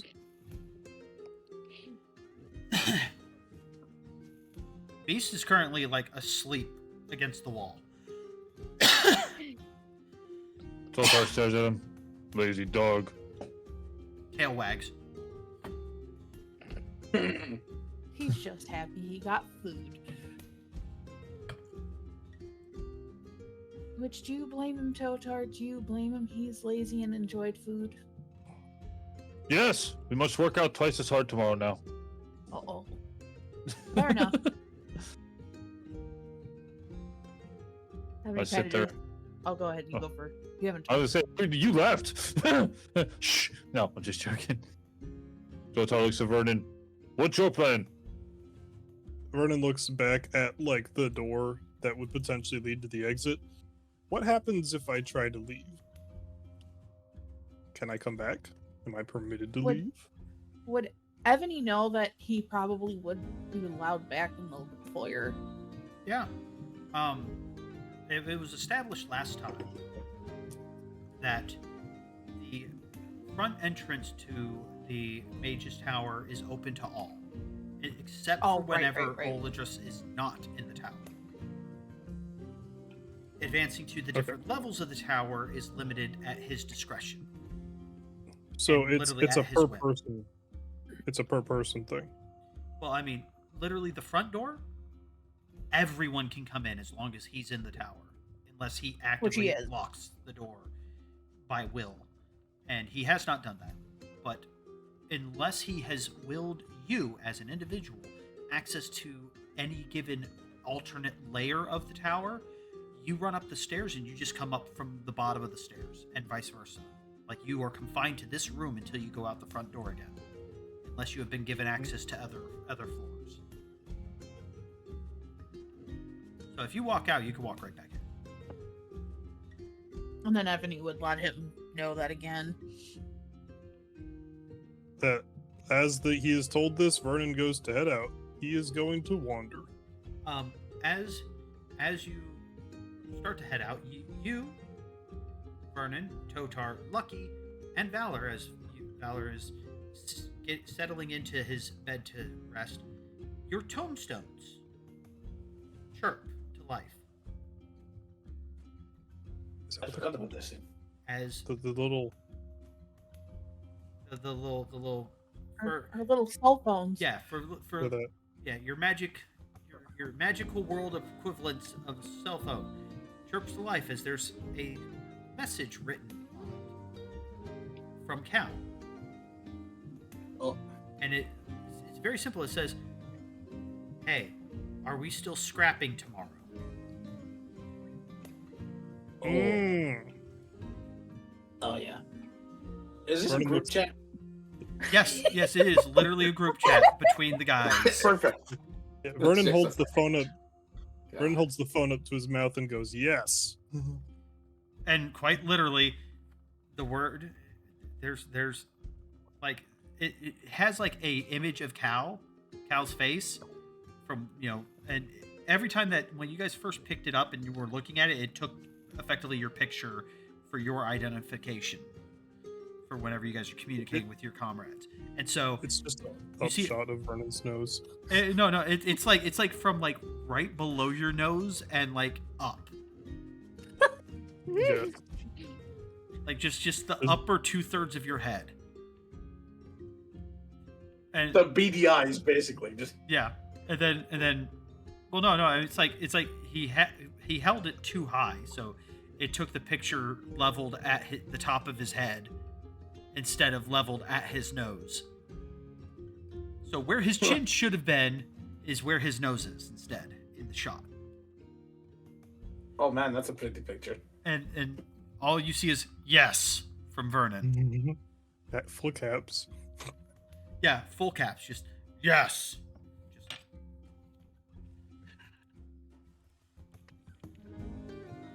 Just, Totar looks at it. Problem. Go on. He looks down at it, thinks for a moment, goes, yes? Stares at it. With a question mark? and yes, yeah.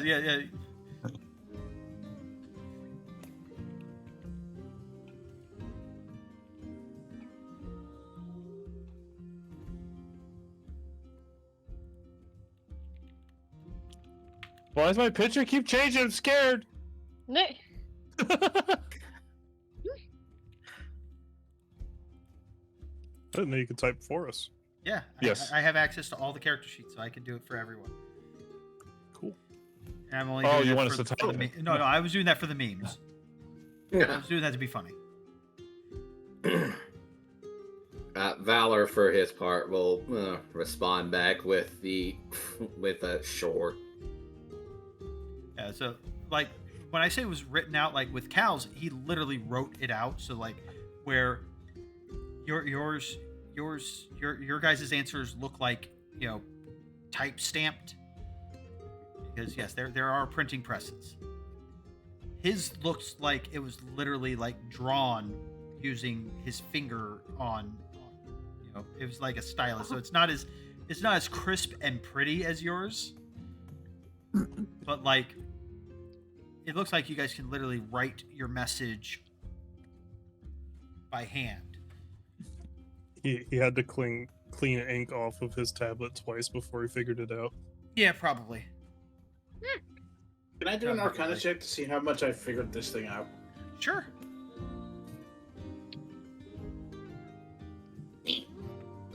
Yeah, you've got a decent, like, you don't know like all the inner workings, so you can't like program it, but like, you have fair understanding of the basic uses of it for like sending messages, creating effectively group chats with individuals that your tombstone has been linked up with, and you know, like straight up calling to somebody else's tombstone and so on and so forth.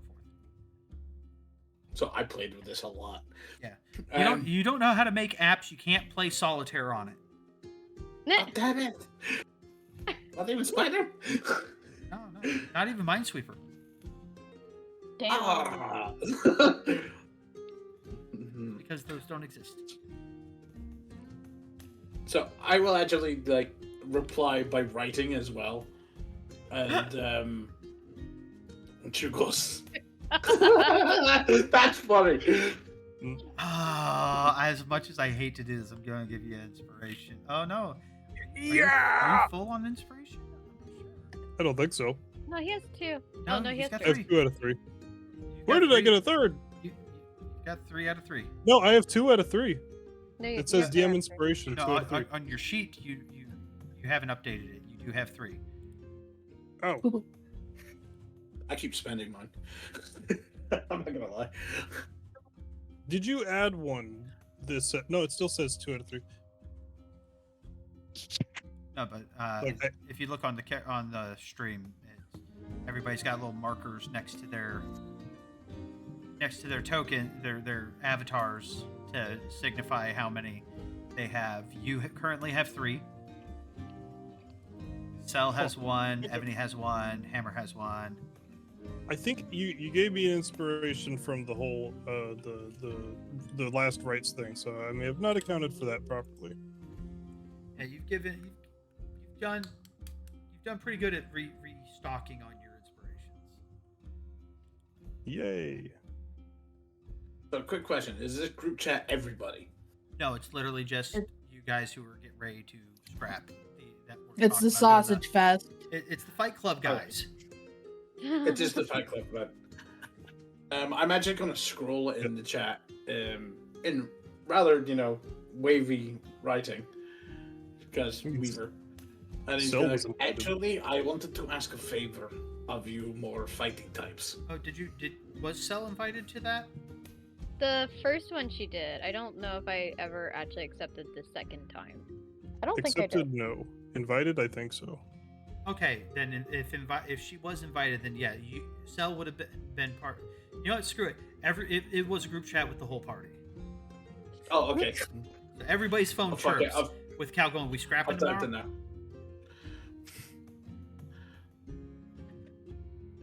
Yeah, I would still send my message. He's like, I need a favor from you fighting guys.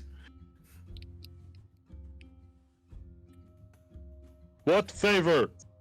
As Totar yells at the device on the table. Totar, you can write. Not to think. Totar's message is like all caps. You just see Ebony writing down on this really quickly. Me? ? No. I'll be there though. Cal doesn't send this message, but he looks at it and goes, "Shit."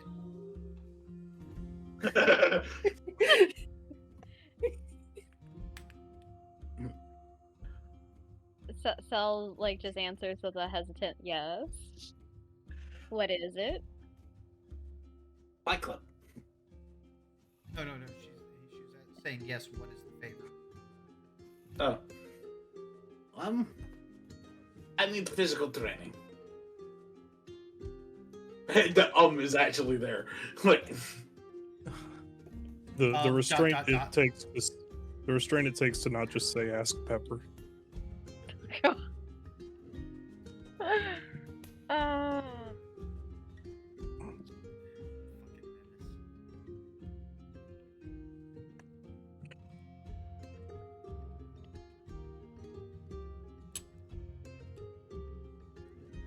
Well, I'm just asking if someone is willing to give me some kind of physical training. I can talk to them separately.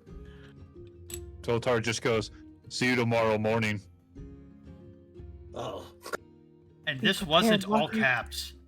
I was gonna say, it feels like there was supposed to be a winky face at the end of that one. A fucking tilde. No, there isn't. What time?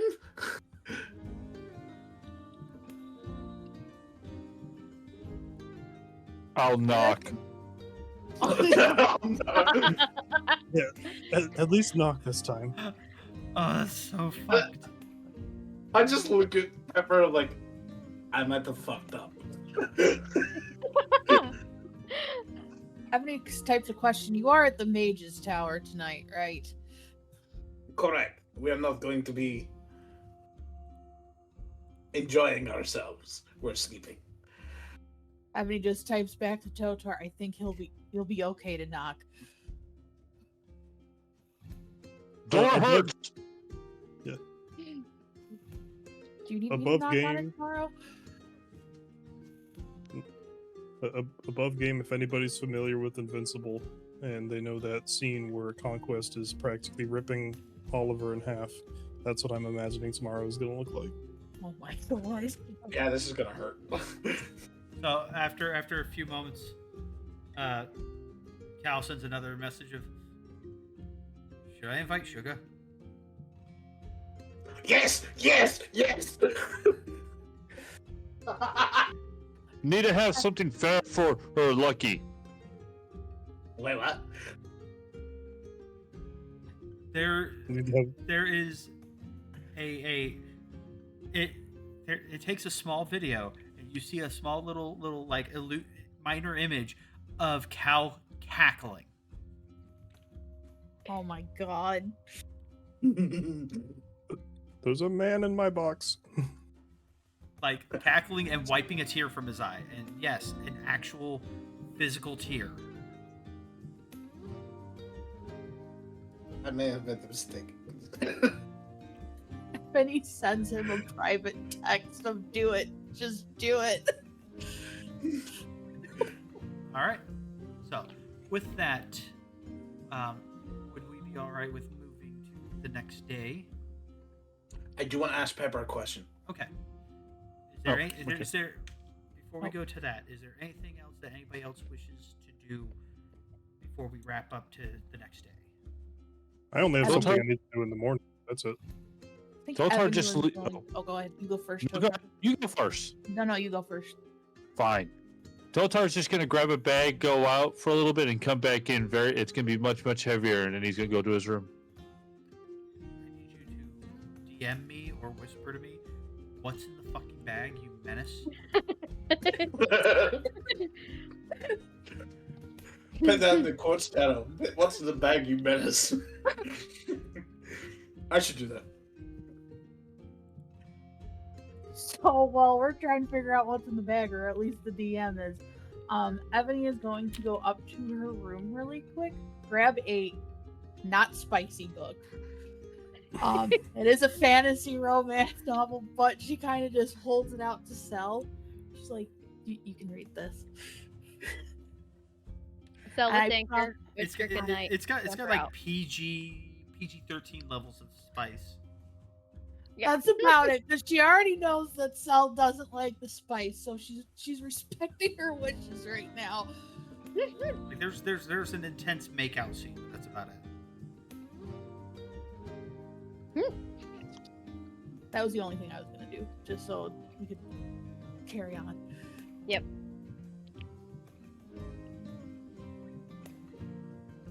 Okay, that makes sense. All right. This Goofy eats books. So, Nothing horrible, I promise. I'm not evil-ish. I just needed to The figure lucky. out what you were going to get so I could have you roll if necessary. But that one's easy enough. Gonna get a really big rock and make Lucky pick it up 52 times. So, anyways, so now Lucky, as I'm going to say, everybody's gone off to their rooms or back to their tavern rooms to sleep. So this is something I've been wanting to ask for a little while, but he's just going to go.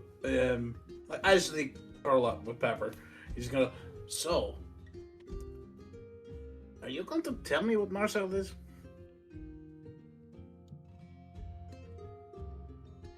She kind of sits there and releases the concentration on the spell as she kind of curls up like most of her body resting on your chest, considering now that she's tiny again. Well, not tiny, but small again. She kind of sits there. She goes, I can't really.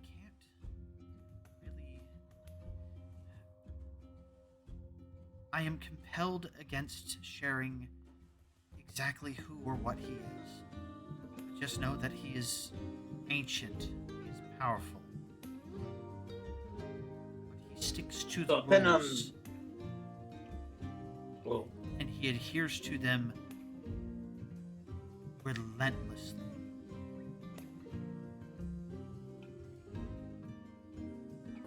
And so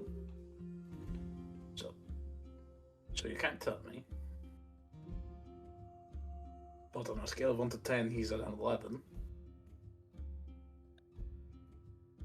And we may have been a bit too chummy with him.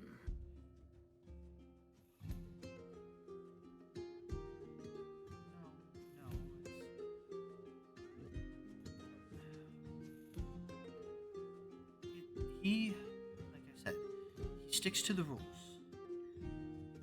Which means if he is offering something with truly, and he says that we have already paid or are paying,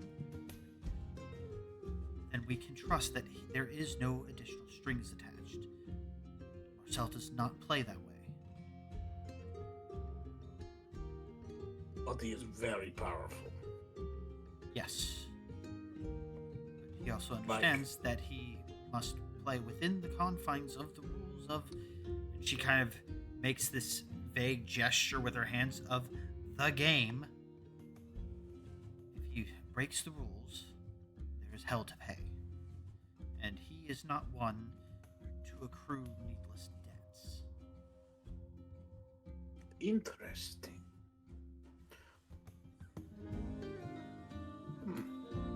I was concerned because you started to freak the fuck out. And I wanted to know if I have any way to, keep you safe, of course.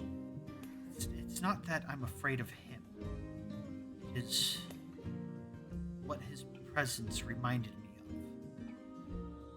We've already talked about that. Yes, you did. He himself is not what causes my fear. Okay.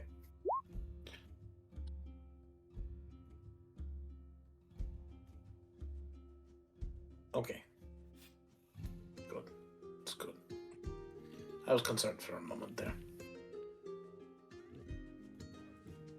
Don't you worry. And she climbs up, kisses you right on your nose. Worrying interrupts sleep, and now we shall sleep. I am exhausted. And she just kind of slumps onto your chest again. And in a matter of minutes, especially if you start purring as you rest and fall to sleep, she will be out like a light in no time. Let's sleep. You're safe with me. Kind of. And with that, As I just... Yeah, go ahead. Go ahead. No, I was just going to say I would be like stroking her hair. Yeah, she's out in record time. We move to the next day, the next morning, as individuals are roused from their slumber.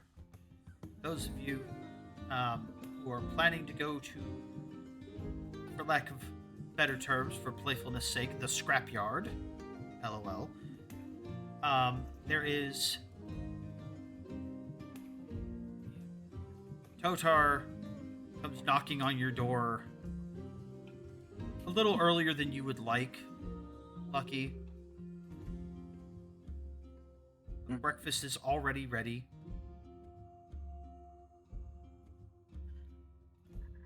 And literally, like, Cal comes in.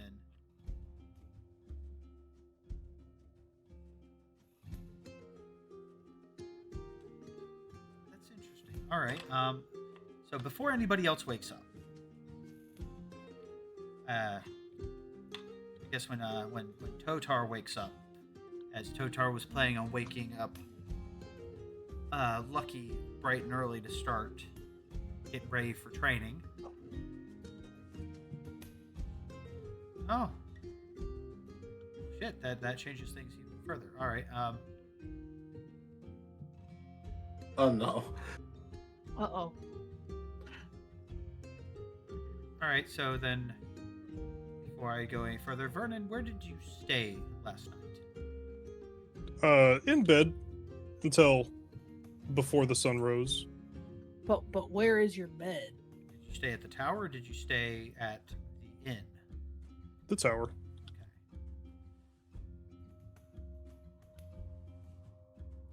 So when you woke in the wee hours of the morning, oh dark 30, cold sweat.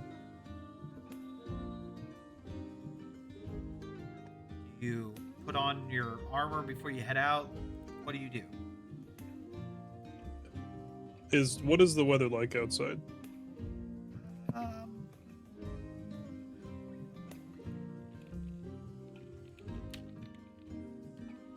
Is it still snowing? I mean, it's not been like hard snowing the entire time that you guys have been here, but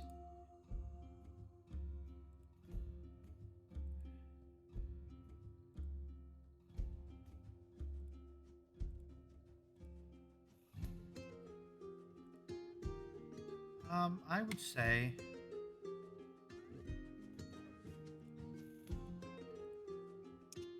when you get up, it is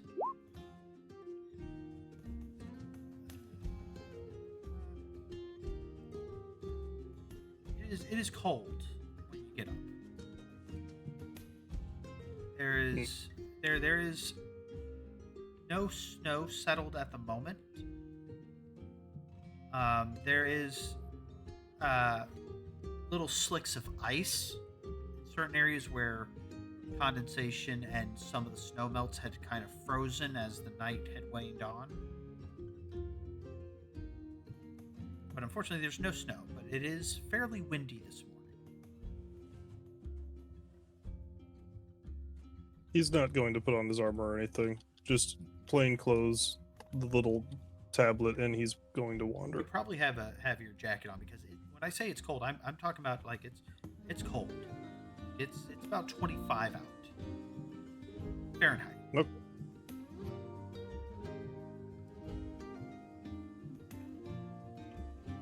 Like I said, patches of ice. Well, whatever amount of clothes is appropriate for survival. And by wind, I mean there's a moderate wind. We're looking at about 18 miles per hour gusts. Some sustained gusts.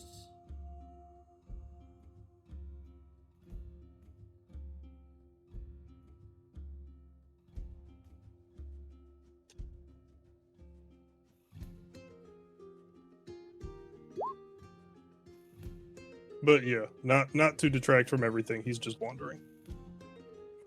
Okay, so I will say as we'll get done with your stuff first, just because you're going to be done with that before everybody else starts getting roused up. I mean, in fact, you'll probably be doing this as Totar wakes up. So your wanderings eventually finds your way to the Temple District.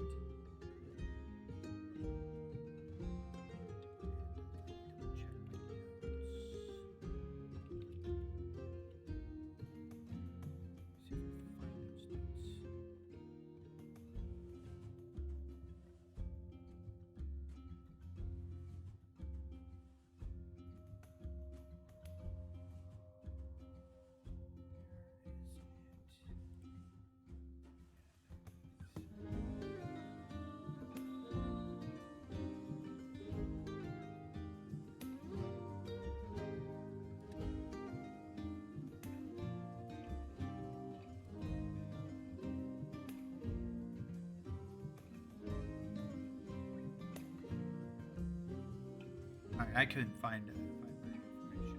Shit. It's been a while since I found those notes.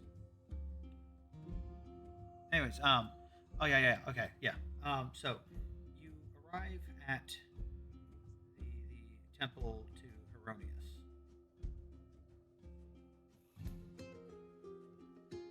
Erroneous. The god of war. Oh no, he was Lathendarian. So you would have gone. Wait, the. Yeah. No, Oh, you're right. You're right. Pretty sure he was not with Lathander. Oh no, it was Palor. It was Palor. Yeah. For some reason, my brain thought that you were Lathander. I went, no, you're Palor. No, Lathander's a good option though. They're very similar, which is why I got myself mixed up. Yeah, you're correct. You are correct. It is Palor. I said corrected. So you arrive, and there's a small exchange as you kind of regale, the encounter with him, with his revenant, and how you ultimately put him to rest and retrieved his symbol and his ashes, brought him there to inter him, to put him to final rest. I do appreciate what you have done.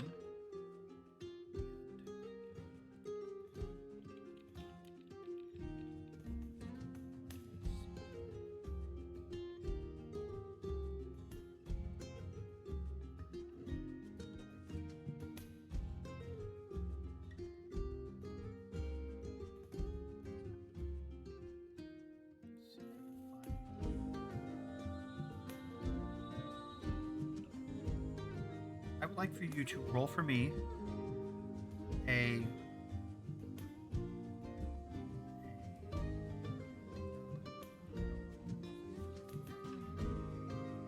good.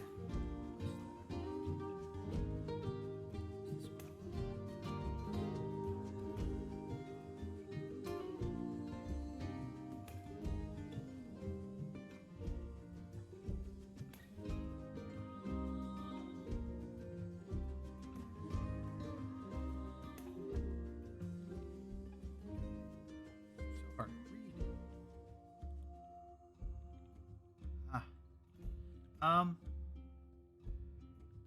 I don't like that list either. I'm trying to find a good reward. I mean, we could get to that later. I'm trying not to derail super hard.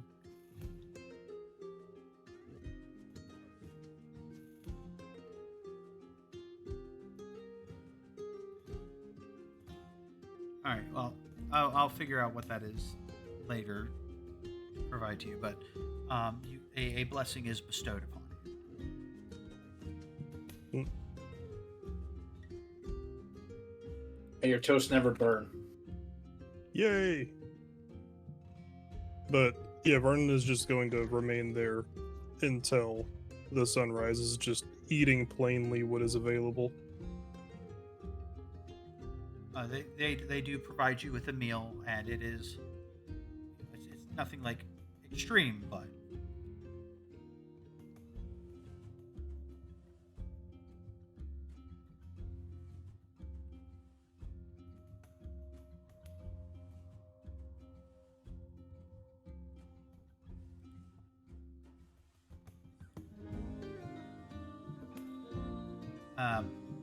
about as the sun rises and you finish supping with them, breaking your fast with them, you head back.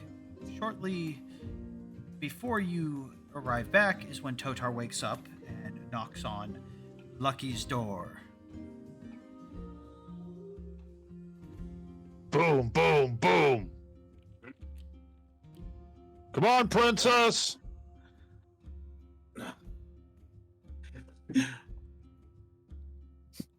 I'm coming. Hey. Pepper, leave him alone. He's got work.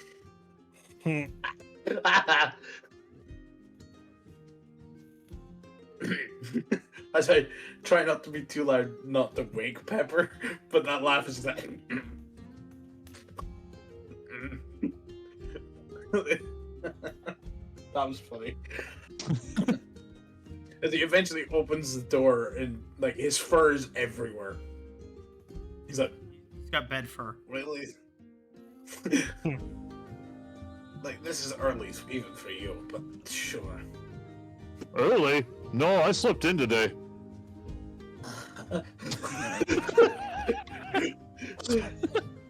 So listen to him go, no. Now would be a very funny time for Vernon to literally walk past them. Just saying. No, Vernon ascends the stairs behind Totar. Oh. Alright. I did ask for this. Alright, fine.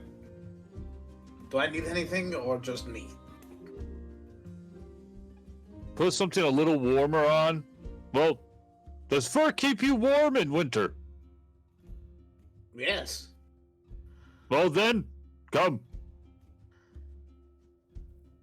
Okay. As I'm just in basically, shirt and trousers, basically.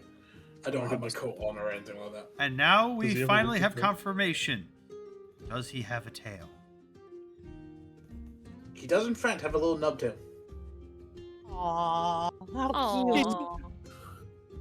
Aw. So he's not the tailless tailor. No. He gets plenty of tail. I mean, look, his little tail wag. Wag. And you're gonna be wagging here in a moment. You got a doorknob on your butt. Yeah, you have a button on your face. Let's go. All right. But so as soon as you walk, oh, sorry, go I ahead. say real quick, I found it. You have gotten a boon The blessing that you have received is the blessing of the words of encouragement. Yay! He could use that right now. You are able to cast Bless without using a spell slot. But you use this ability up to 3 times, and then it fades. Oh.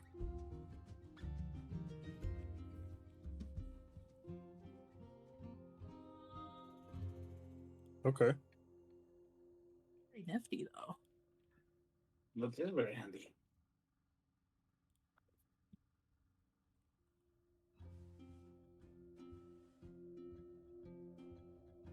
Without expending a spell slot?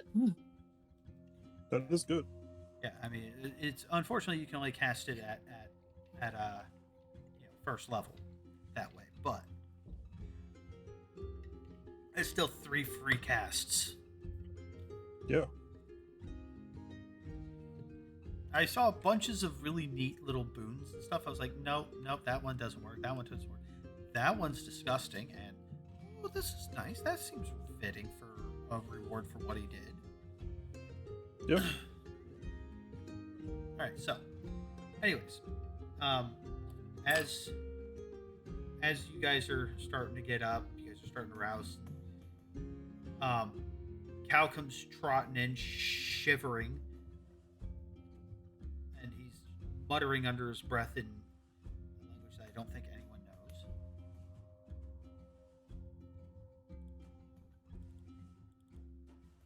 I'll have to say try any of us.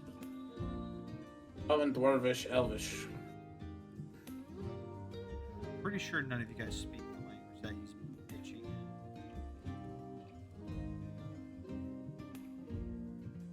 He's freezing his muscles to make himself harder to beat. That's cheating. That's fucking dumb. I love it. It's so stupid it hurts. It's funny as shit. Oh, thanks. I hate it. Oh, I'm glad. Ebony understands. I do? Yes. Oh, shit. Wait. Cell does not. Oh, okay. I was gonna say Like- Cell's also not there. Well, no. Like, are you coming for breakfast? Oh yeah, no, yeah, she would be. So, okay. So you probably are like coming up the stairs, like either right in front of or right behind Cal. Both of you guys fucking shivering because it's, like I said, it's 25 fucking degrees out, and you guys are on a port town. Yeah, that's cold. It's ass. Cal's Okay, coming in, fair bundled up, shivering. He's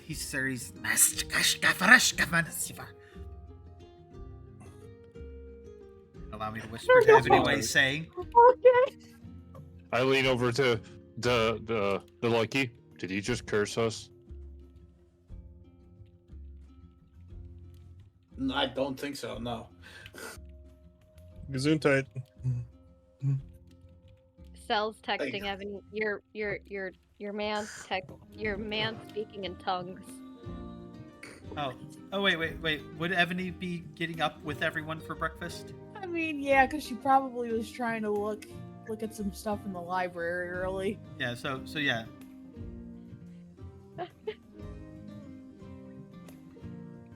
Does Oladris have a spicy book stash? Of course it does. No. You have no idea, and you may never find out. Where do you think she got it from? Why didn't you knock? I'm scrolling my orb. Go away. Go away. No. Besides which, no door can open in here unless he's okay with it opening. Kinky bastard. So yes, if you walked into his room while he was scrolling his orb, as you so repellently put it, he wanted you in there. He's on orc hub. You both meet eyes. He doesn't stop. Get out. Get out. Yeah. Get out.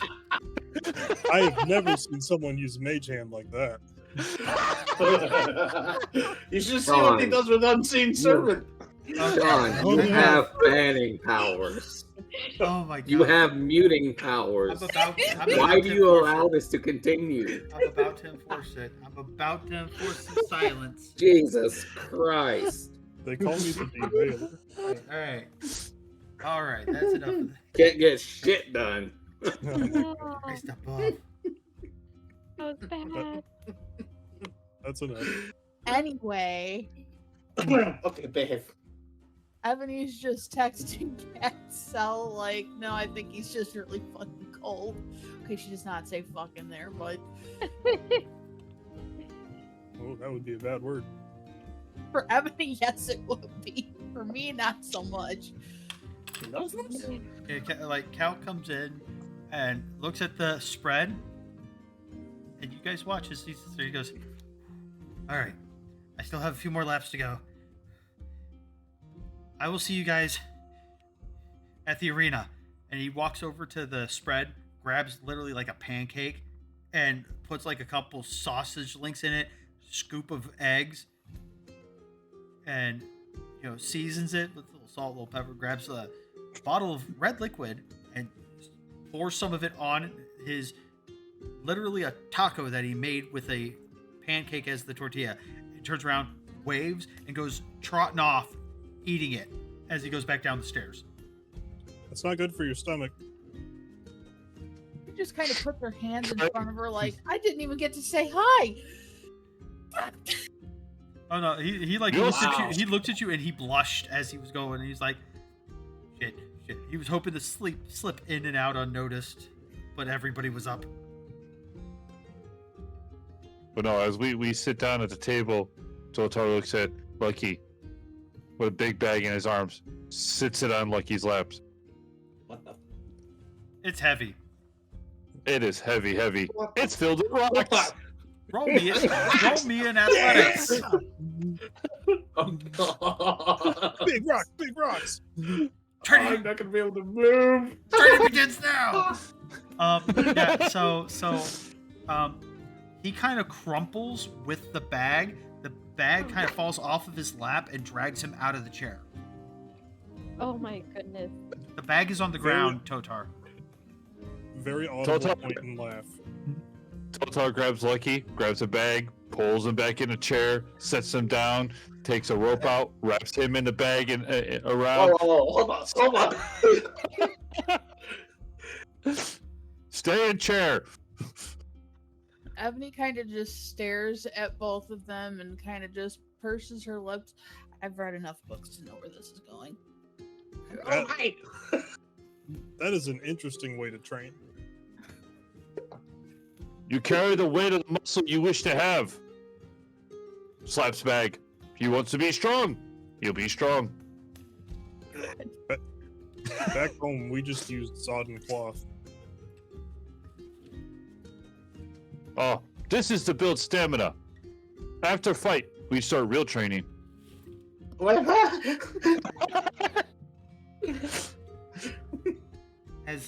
As Lucky thinks to himself, I have made a mistake. Did you fuck up? I made a fuck up, yes. Taps you on back. Hey, by the time we're done, when you last days. At that point, Valor will finally walk in and just hear that, look at what's going on with Lucky, and then just shake his head and find a seat. I don't want to know. I don't care. Shut up. Whatever kink thing you are doing, keep it to yourself. Good morning, Valor. No, Good morning, not. Ebony. Zell just waves from behind her cup of coffee. It is very comforting, that cup of coffee, because it's cold as shit outside.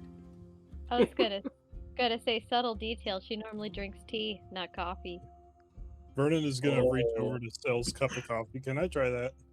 No, you can't. She points to you said everything's like on floating trays, right? If you will for something, a tray will come over with it. Or in the case of a drink, a cup will come and a pot will float after it and pour you a cup of coffee. A tray with some coffee starts floating over towards Vernon, and he shoos it away as he reaches closer over to Sel's coffee. He's like, no, I don't want mine. I want hers. For a moment, there is this look in her eyes. She's contemplating violence. Yeah. Don't indulge him. Or do, and then kill him. Whichever works. I am hard to kill. I've tried. I wasn't going to kill. I'm working on it. I'll get you eventually. I wasn't going to. It wouldn't. It wouldn't be killing. No, just a lesson. Yeah, I don't think the coffee's that bad. It's just disciplining. Slaps face. Above game, I'm trying not to be offended right now. I am trying so hard. He then gets his own cup of coffee, and immediately, as he takes his first sip, just. And today, no one was brutally maimed. Can I insight the fact that she's drinking coffee, or am I too preoccupied with my bag of rocks? You can attempt, but I'm going to give you disadvantage because rocks. That is fair. That is fair. Rocks beat everything. Rocks and Totar are attempting to, perform bondage between you and the rocks. Yeah, no. Oh God! You are very distracted by the rocks, the rope, and Totar doing Totarisms. It's a train. Totarisms. That's funny. Oh my goodness. But yet, no, Cell has like her normal plate of breakfast. It's a simple but hearty breakfast. It's just the only thing is instead of tea, she has coffee because it's cold. Totar totes 22 tons.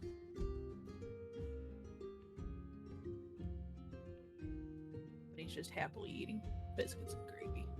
But tea and coffee are always hot. As you have your breakfast, if there's pressing stuff to chat about, we can move on to getting to the arena, for lack of better terms. Also, real quick, in case anybody cared to notice, Vernon looks like shit. His hair is fucked up and his eyes are red. Well, somebody didn't sleep last night. Keep it to yourself. Fair enough. Too busy with rocks to see anything. For the record, with this disadvantage, he rolled a nat 1. Oh Jesus. my goodness. Oof. Yeah, I am very much like, what the fuck? So is Lucky carrying that all the way to the arena? No. He might try, but it's... You know what? When after everybody eats and, they kind of bully Totar into letting you put it down so you can eat, so you can have the strength to do whatever you guys are getting ready to go do today. Afterwards, when he goes to try to strap it back onto you, I would like for you to roll me a new athletics check. Not a disadvantage. God damn it. I was just taking a sick joy in the fact that someone else is suffering. You actually will make it a decent ways after everybody's all dressed and ready for the commute over, and you guys get downstairs and Totar straps, fashions it into a, torture backpack and puts it on your back, and your knees are buckling, you are struggling, but you do make it. I'm sheer fucking spite. Roll me a Constitution saving throw.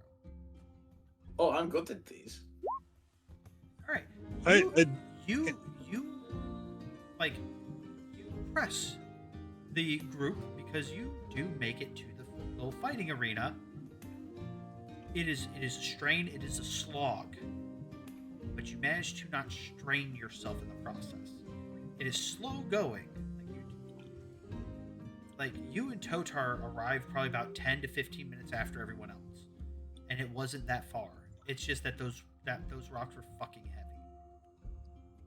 you sure these are rocks and not fucking metal geodes? No, just rocks. See, as I grab a hold of the bag and you and start picking you up. Roll me athletics. Oh no. Okay, he does do that. Metal is rocks. See, you're not that heavy. Calm down. This is first day. By the time we're done, you'll carry. I will say, because of your strength score, it is a bit of a strain, but you are able to hoist him by the backpack. I'm pretty sure most of the weight is in the rocks. You actually would need both hands to hoist him. No, Lucky is a Oh, yeah. surprisingly dense fucker. Well, yeah, that's what I said. I said I'm pretty sure most of the weight isn't rocks. Oh, I thought you said is in the rocks. No, That's what I heard too. I'm calling him chunky. Oh, he is a chunky. little, you know, he might be a little soft boy, but he's our soft boy. His constitution is 16. He is not small. Yeah. Squishy. Yes. I put you down. I unstrap it from you. Take the rocks. Now we go in and we fight. What? Don't look shocked. Look, we push oneself. Then we rest. Then we push again. Then we rest. Tap on back. But first, we get you a drink. You did good. I expected you to fall and roll back to the keep. Oh, thanks for your enthusiasm. You broke expectations. I'm proud of you. I think I broke something. Hmm.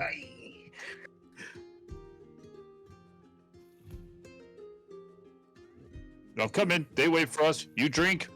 We fight. Then we train. I'm not a good fighter, but yeah, sure, why not?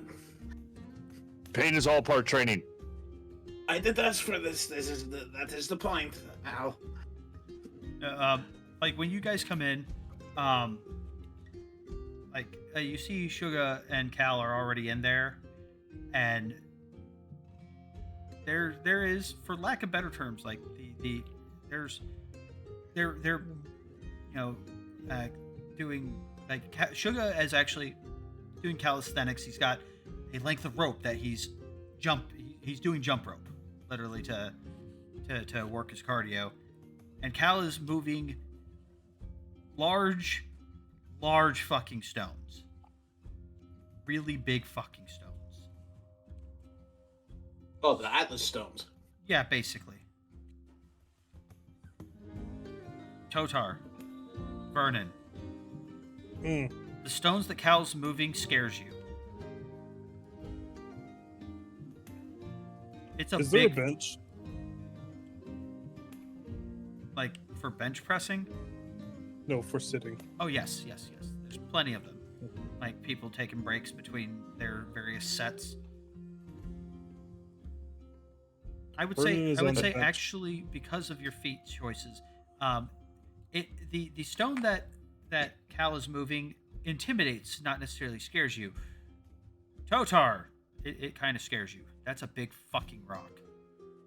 I look at it. Oh, I look down to Lucky. I'm not that mean. There was a second there I was concerned. I won't touch that rock. That big rock. As I push over a silver coin. May roll back on him. Wait, putting a silver coin where? Next to Lucky. I'm placing a bet that it rolls back. Oh, you're fucking menace. I got it. Ah, sure. So there we go. Yeah.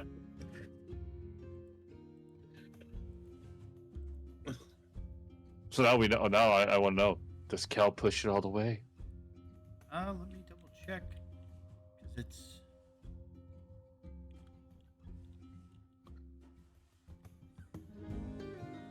I am tempted to cheat.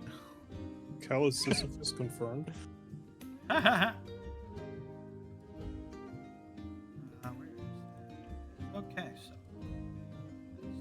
Cal's sheet. Yeah, no. Cal is rolling this rock, which weighs in excess of 1,000 pounds. What? And he's rolling it up. And then Shake my. he reaches the top and then carefully walks it back, which is the bigger, more impressive feat. Is this indoors? Yes. I do not have a map layout for it, but like there's multiple layers. There's this large area with various ramps of varying angles, varying degrees, and you can pick a rock, a big, smooth, round rock, roll it into position, and roll it up and down the ramp. I thought that rock was making everyone else feel insecure. Lucky doesn't care. He's recording this and sending it to Anthony. You can do that. Lucky's making first thirst traps. I'm fucking right. I'm pretty sure Evany is there. I'm still gonna do it. You're a menace. Lucky first person to make thirst traps. You are 3 hats of a whole fucking problem. The simple quote of for later use. Oh. He just has 1,000-yard stare right now. Hey, if I'm suffering, so was everyone else.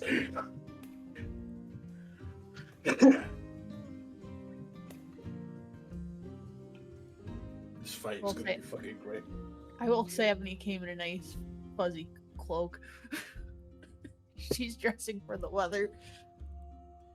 I mean, like all of both Sugar's and Cal's stuff, like their cloaks and stuff, are hanging to so that they're not sweating in the stuff that they need to keep them warm enough to not die of fucking hypothermia.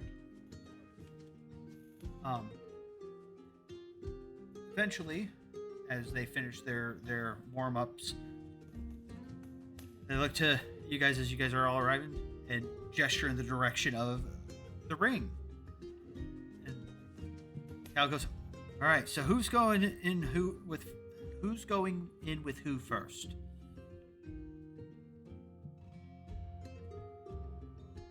Sugar looks visibly nervous, but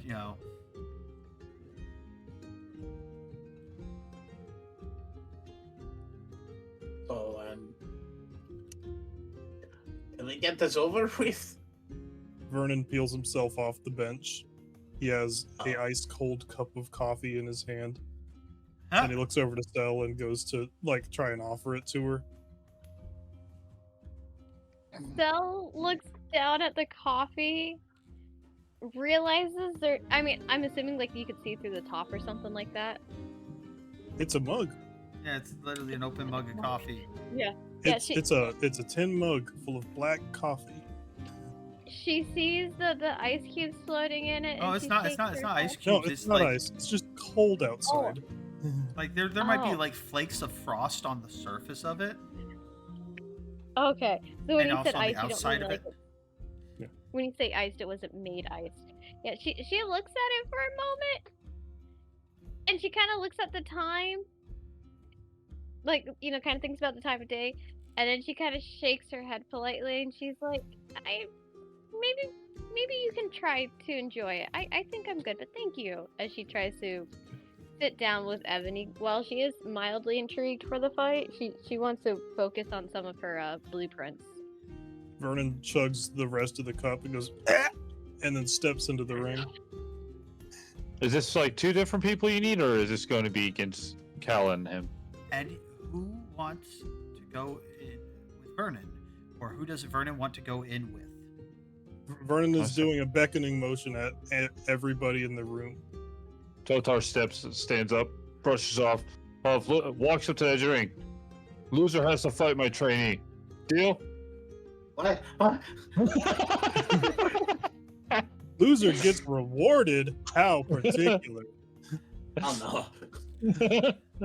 Oh, He still owes me an arm wrestle. Don't break him too hard. What, do I? Yeah, remember we were gonna arm wrestle over the ring of protection? So we were. That's right. All right, so as Totar and Vernon square off, let me see something.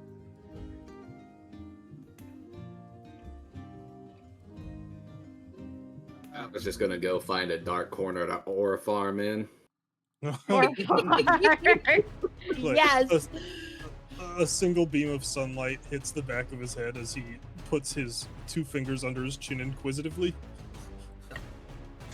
I need. Jesus Mewing. Christ.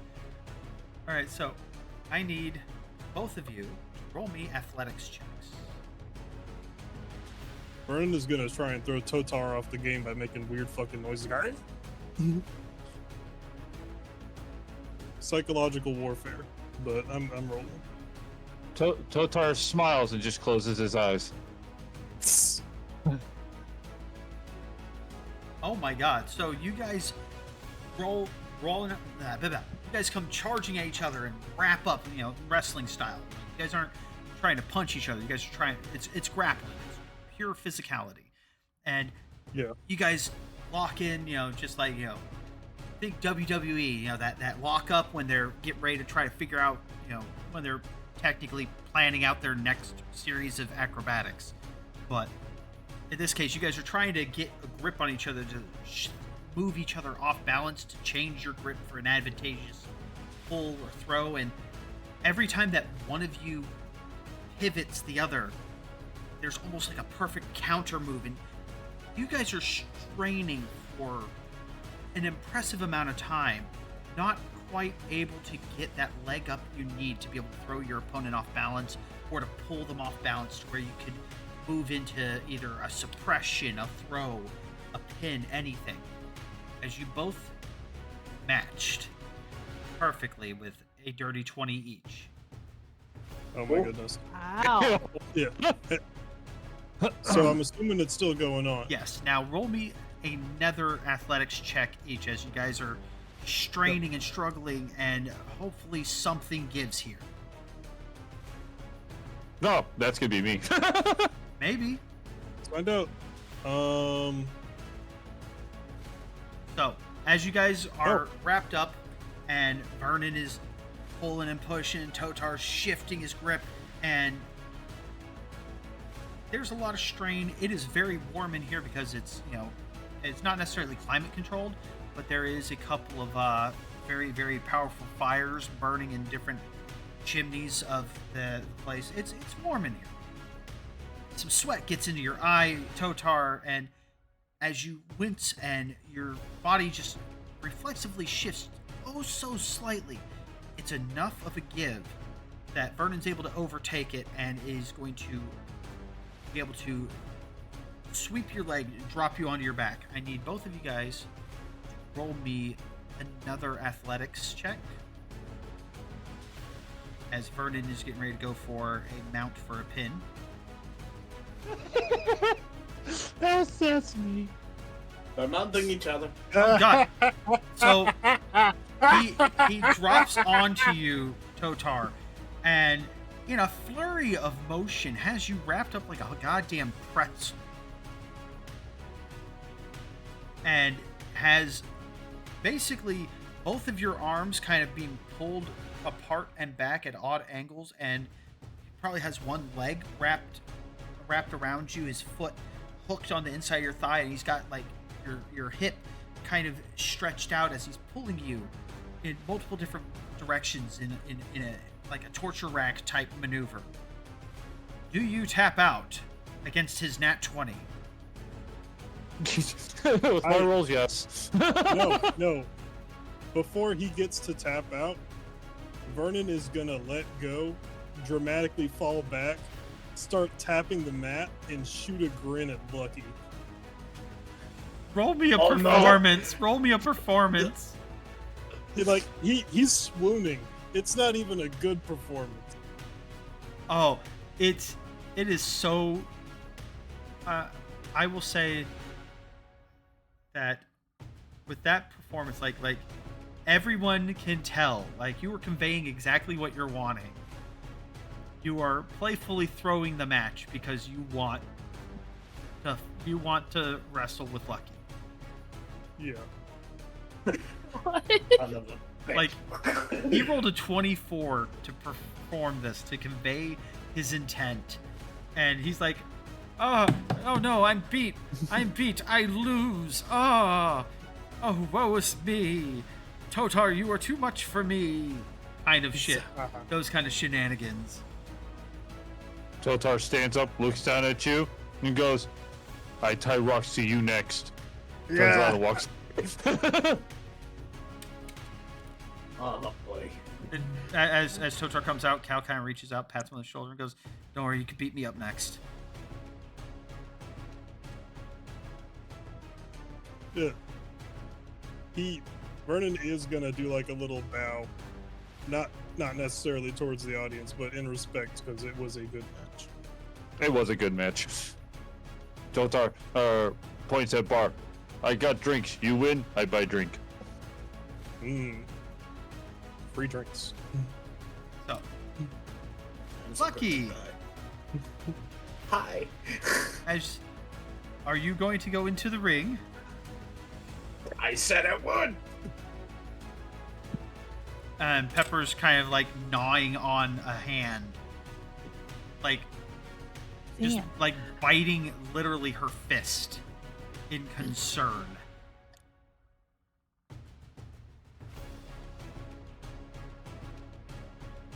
Oh boy. This is going to be weird for Lucky because he's going to be trying to resist casting a fucking spell. That's not really his go-to. Ebony, roll me Yes. perception. And I guess Oh, Cell, you can no. too, as you guys are all kind of standing there near. You two are near Pepper. Perception? Yes. Oh Jesus. Cell's very distracted. I was gonna say, yeah, she's writing in her books. Well, I don't know about that.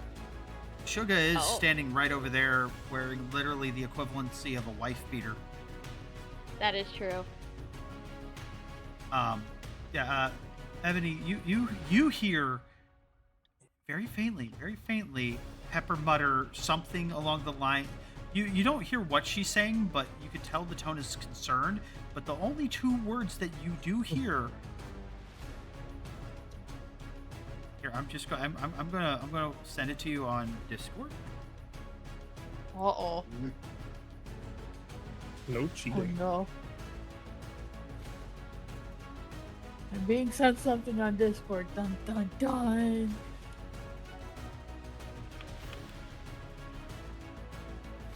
Those are the only two words that you make out. Ebony's cheeks just puff up a little bit as she is trying really hard not to laugh. And then she just kind of like, And like Pepper is watching Lucky, laser focused, gnawing on her knuckle. And with that, Vernon and Lucky, I would like for each of you to roll me an athletics check. Before any of that, Vernon is going to take off his jacket and then his shirt as well, and it's going to reveal just a fuck nasty scar in the side of his neck. And he's going to stomp forward towards Lucky as like a little intimidation tactic to see if he recoils. Ooh, that's a good point. Do I recoil? At the end of the day, most of the time, skill checks between players, at least for stuff like intimidation, insight, stuff like that, unless it is like a class feature or spell or something like that, is purely up to players' discretion. So you can decide, Lucky, if you want to just be scared of it, or if you want the dice to dictate. And if you want the dice to dictate, then Vernon would roll an intimidate, and you would roll a wisdom saving throw. There is no wrong answer. That's true. It is entirely up to you how you want the role play to flow in this particular scene. But You you will will not surprised hurt by my the feelings. scar. What I think Lucky would do, because he is a bit rough and tumble, considering his brother. Yeah. He would probably take like a step back, but then he would hiss back at you, trying to copy your energy. Mm. He would snarl back at you to try and get you to take a step back. Trying to match your energy. Yes. Even if I have to flex out my claws just to get that feeling across. You see his eyes widen a bit, and he is gonna see your claws, and he is actually going to like step back a bit. Oh. And but he's still looking at you, and he's still looking like he's looking for trouble. You didn't scare him away. He's just not leaning forward like he was. You gave him cause for pause. Ah, pause for effect. Maybe I don't have to go easy on you. Oh. Stick with me. All right, now then, roll our athletics as you guys get ready to tie in. Oh boy, here we go. Yep, here we go. Okay, so as you guys approach, meeting in the middle, you guys tie in, and it is a bit of work to get. Like, Lucky puts up a very impressive fight, very impressive offense, but he simply lacks the raw brute strength to compete with what you are bringing to the table in this moment. And after probably a solid maybe 10-15 seconds of straining, you're able to overpower him and drive him down, Vernon. And now, as you get ready to go for a pin, athletics from Vernon and Lucky. As you are attempting to... Sorry. Oh, sorry. I was going to say, actively as this is going on, Vernon is trying to coach him a bit. Like, he's still moving him to the pin, but he's telling him what he can do to get out of it. Okay. Then I will say in this case, if you wish to take his advice to try to continue to compete strength to strength, which is not your strength, funnily enough, you can attempt to follow his instructions, which will give you advantage on your check, as he is functionally helping you, interestingly enough.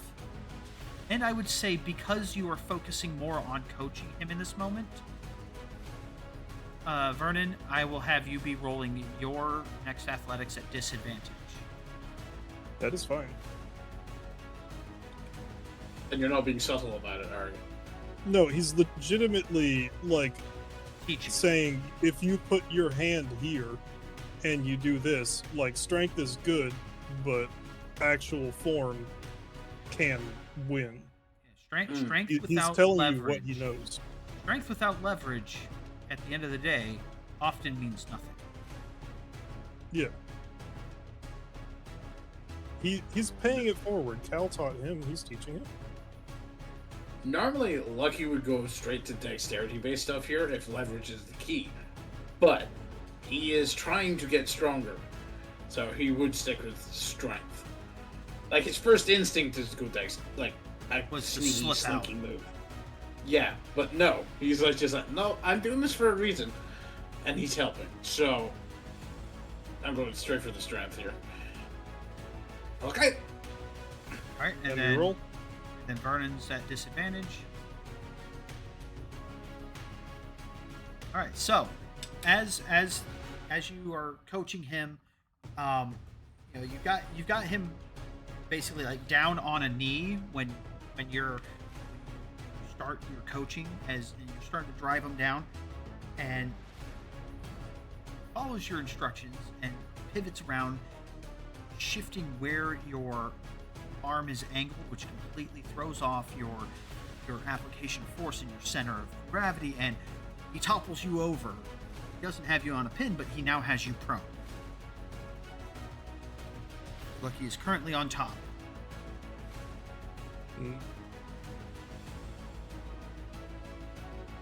Are you continuing to coach him on how to drive for the pin, or?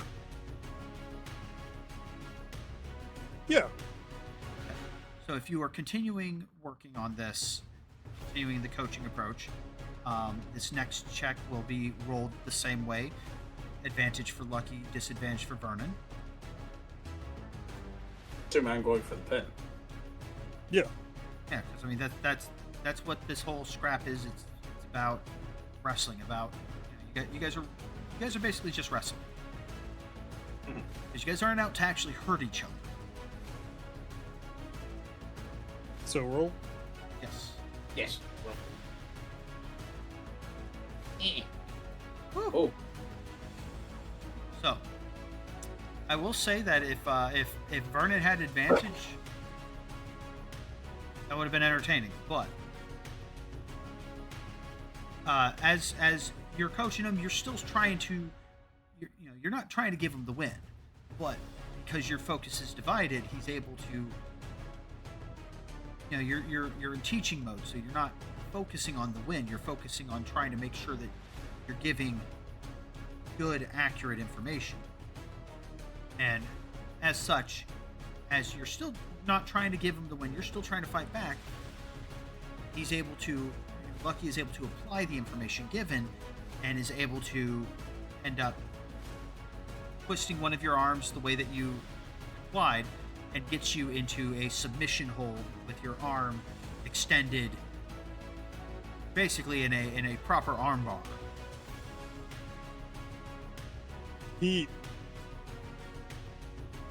So this is potential tap out moment. Yes. So the minute he feels that the minute that Vernon feels that Lucky is doing it correctly, and that he actually fought for it and has the pin, he's going to dramatically throw his arm up in the direction of Pepper and be like, "Help me, he's too strong!" As he starts to slap the ground. The big strong Tabaxi has me pinned. Nah, you ruined it. You ruined it, and I'm leaving. As I will he say, is genuinely pinned, though. yeah.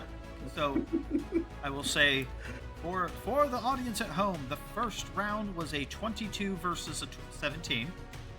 Very Those good, are good. very good roll Ooh. from Lucky. Second round was a 16 versus an 11 in Lucky's favor.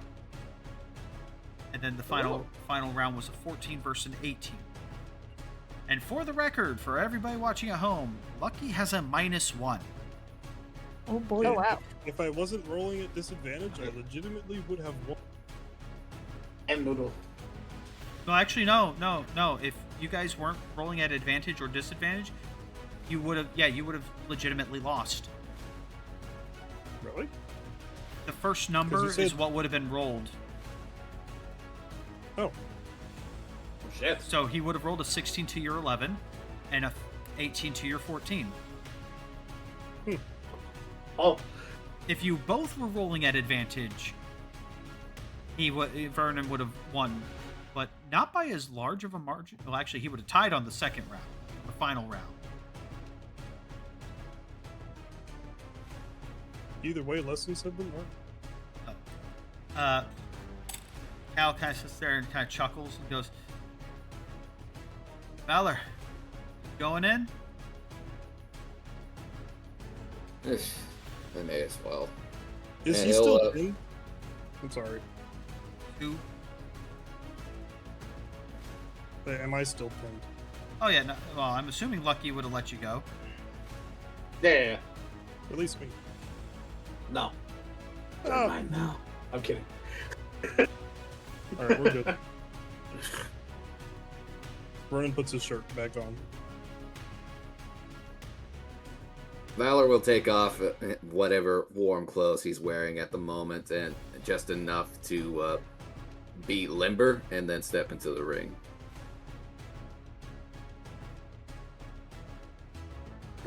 To which Cal says, "All right, so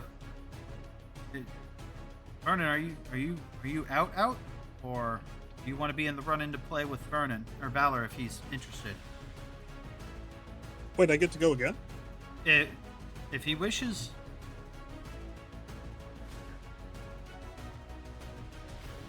Vernon is Wait, looking at Valor. Who? Cal's asking Valor who he wants to scrap with. Doesn't matter. All right. Which, I'm Cal, not that you're going to be, because Cal looks at the assembled individuals and goes, "All right, so who's in the pool?" And he kind of holds up. Valor crosses his arms while he waits. Cal raises a hand in the universal symbol of preparing to play stone parchment shears. Oh. Vernon is in. We're not. Totar's in. I was gonna say we're not literally gonna be rolling for it, but we're gonna do rollies, and basically whoever rolls the highest is the one who won the opportunity. So, Lucky's in. Yes. Lucky's in. Totar. He in? knows Totar's his ass kicked, but he's gonna try. Totar's in. Hey, Vernon's you put in. up a good fight last time. Yeah, All right. So. Vernon's in. All right. So. I want all three of you to roll me a. Just roll a d20. Do it Oh, are publicly. we rolling public? Yeah. That's Cal. And here's Oh, no! Sugar. Oh, it's Lucky. Lucky gets to go in and play with Lucky is Valor. lucky. Oh my god. All the frustration. Ebony just Sorry. kind of looks over at Pepper and just kind of goes like, "Well, there goes your squishy." She grits her teeth and hisses at you. Shut the fuck up! As Does he her, say this loud? her cheeks are bright pink. And she is That's staring. so revenge. She is staring like very, very angrily at Ebony, like, "You little shit!" Abby just reaches over and she kind of just pinches her cheeks a little bit. Squishy. I'm going to bite It's you. revenge for last night. I'm going to bite you. I don't know when I'm going to bite you, but I'm going to bite you. So Lucky is heading in. Yes. Vernon is going to give him an enthusiastic slap on his probably sore back and say, "Go get him, non-metaphorical tiger." What? Oh, Jesus Christ. Okay, so as you Oh, this two is gonna be bad. prepare to square off, I would like for each of you to roll for me an athletics. Oh, this is just gonna be Valor like going, "I've got you now." Every bit of an annoyance that Lucky's given him, it's gonna Jesus. hurt. Oh God, no! As You're Valor about to goes get- in, giggling internally about justice. All right. Oh, so- he's not giggling internally. He's just kind of staring. He's actually kind of dead inside right now. Well, as you approach, you guys wrap up, tie in, and I'm going to attribute this first phase of the conflict to be attributed to Lucky still riding on that little bit of that adrenaline high from actually successfully pinning Vernon, and he ends up making a slight misstep and it's quickly dropped onto his back by Valor. Roll me another athletics check, each of you, as Valor is preparing to come down to approach for the pin.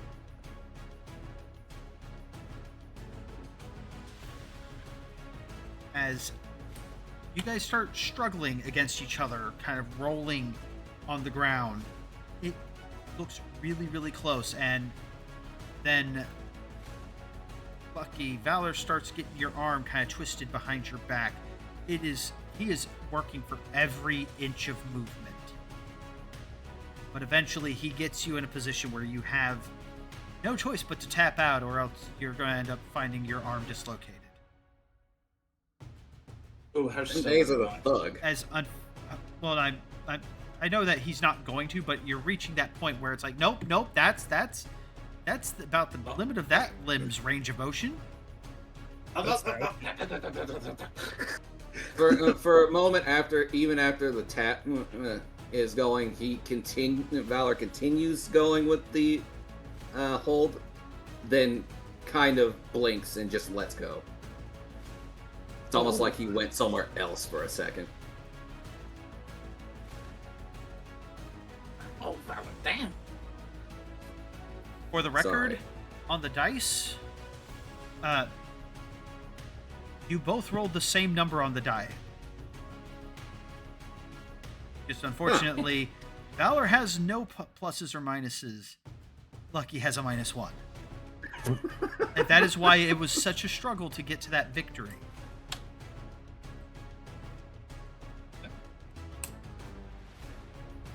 I would assume Valor was strong, but then again. Actually, he's Fluffy at and smooth. like 10. He's got a 10. I have an 8. Yeah. Hey, for having a -1, Lucky's holding up pretty good. Freaking Yep. truly. Yeah, Lucky got that dog in him. Wait, what? Yeah. To which Cal kind of sits there and goes, "All right." He raises a hand and he goes, "I was about to say who wants a piece of me, but that's really bad phrasing. Who wants to scrap?" Against Bench Judgment?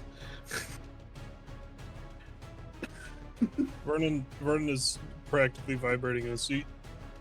Everybody's like Oh, no. looking at Lucky like, oh my god. He's tenacious. As Valor's exiting the ring, he'll ruffle the fur on the top of Lucky's head. Thank you for not breaking my arm.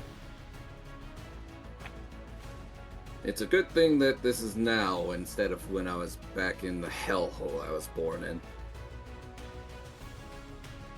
Do you mean metaphorically or literally? He'll look back, smile, Sorry. and then go. He'll look back, smile, and then just get out of the ring. Not even answering. Fair enough. Seeing Vernon looking like he's about ready to soil himself with excitement.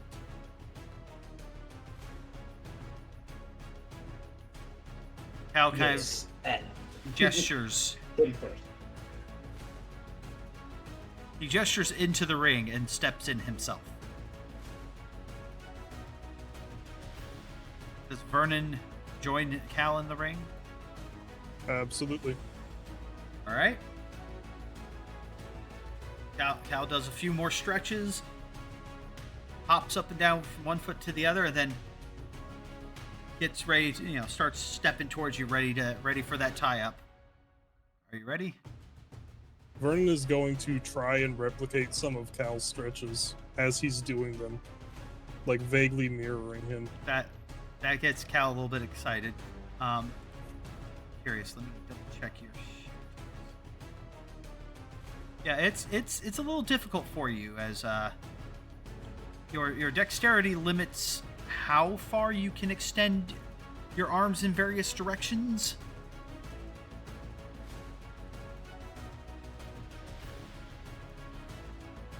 But that said, go ahead and roll your athletics as you guys approach and tie in. Yes. Oh, I rolled that at disadvantage. I mean, it's So still a back to straight normal. roll, but that's still a 12. Yes. That's unfortunate. You guys wrap up, and as he's approaching you with intent of takedown, like he's treating you with every ounce of respect he can, which means he's trying to overpower you. with every fiber of his being, and he quickly brings you down to the ground, has you partially wrapped. It goes real quickly into the next round as he's going for a submission hold. Go ahead and roll your next one.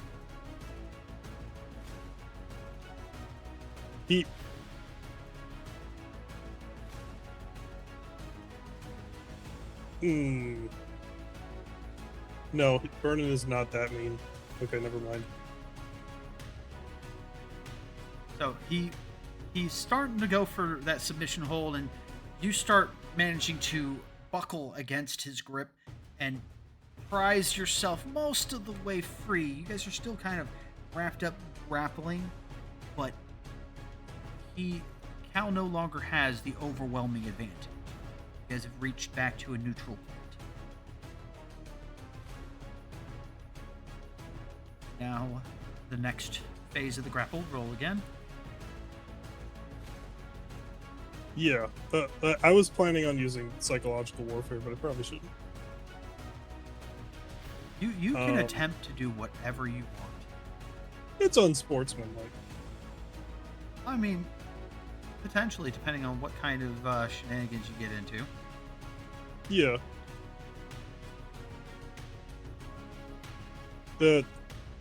As they change positions, Vernon is going to kind of whisper something.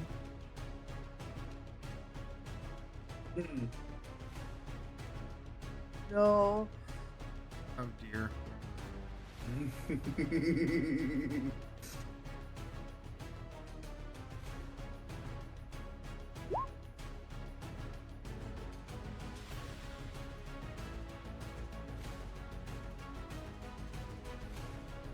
To which he replies,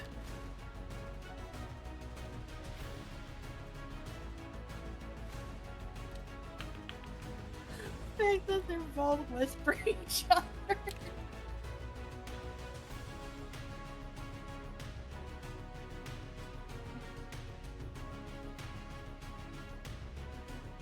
he's smirking with this shit-eating grin. Like, legitimately, Vernon just starts fucking laughing. Just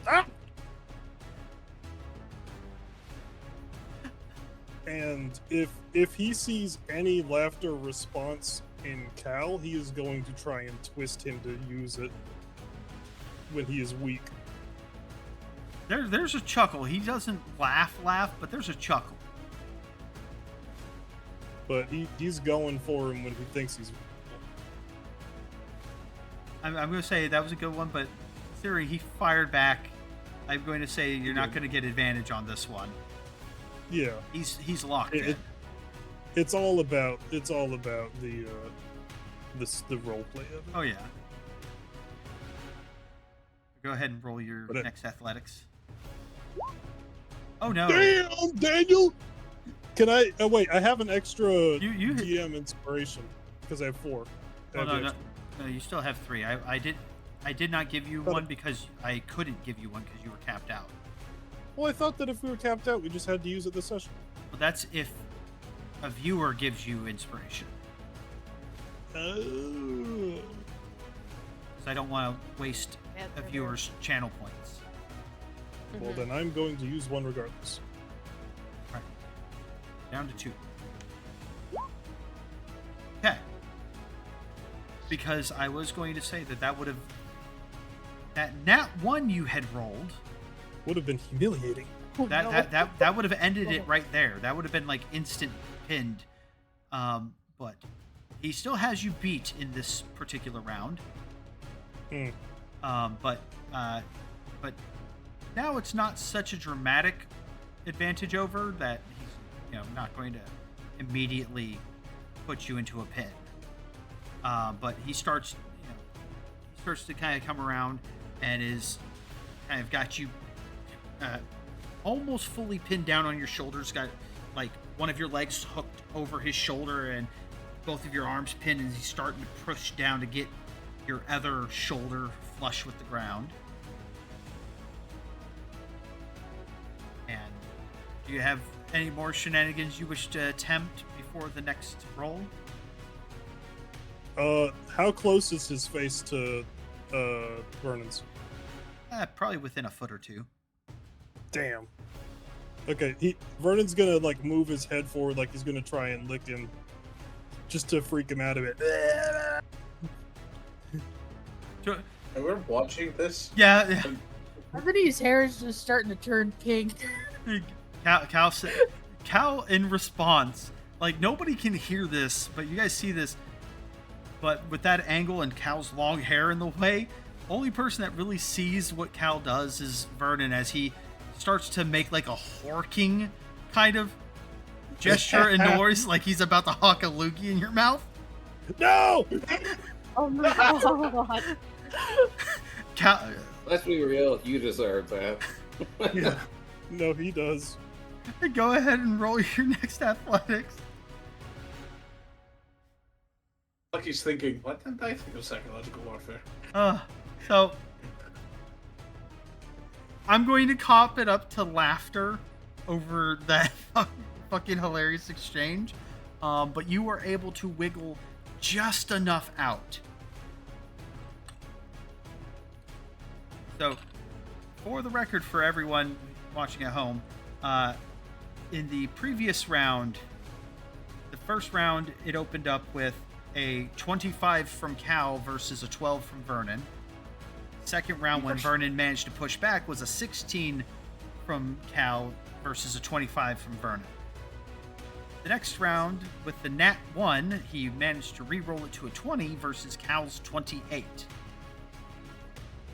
And this round, when he manages to push back from the pin, was a 26 from Cal versus Vernon's 28. Ugh. Oh boy. These guys are wrestling hard. Yes. Next round, as you are no longer in that pin position, you manage to like shove them off. You guys spring back at each other and tie back up in a neutral kind of kneeling posture. You guys are low to the ground, not fully standing, but ready to go either which way with the next tumble into the wrestling.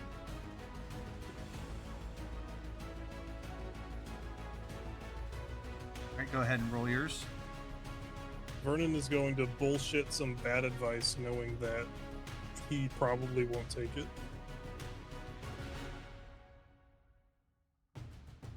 But roll time. Damn. He is heavily distracted when he's doing that. Yeah, he's running his mouth. Cal kind of rolls his eyes and manages to pivot around, slamming you onto your back.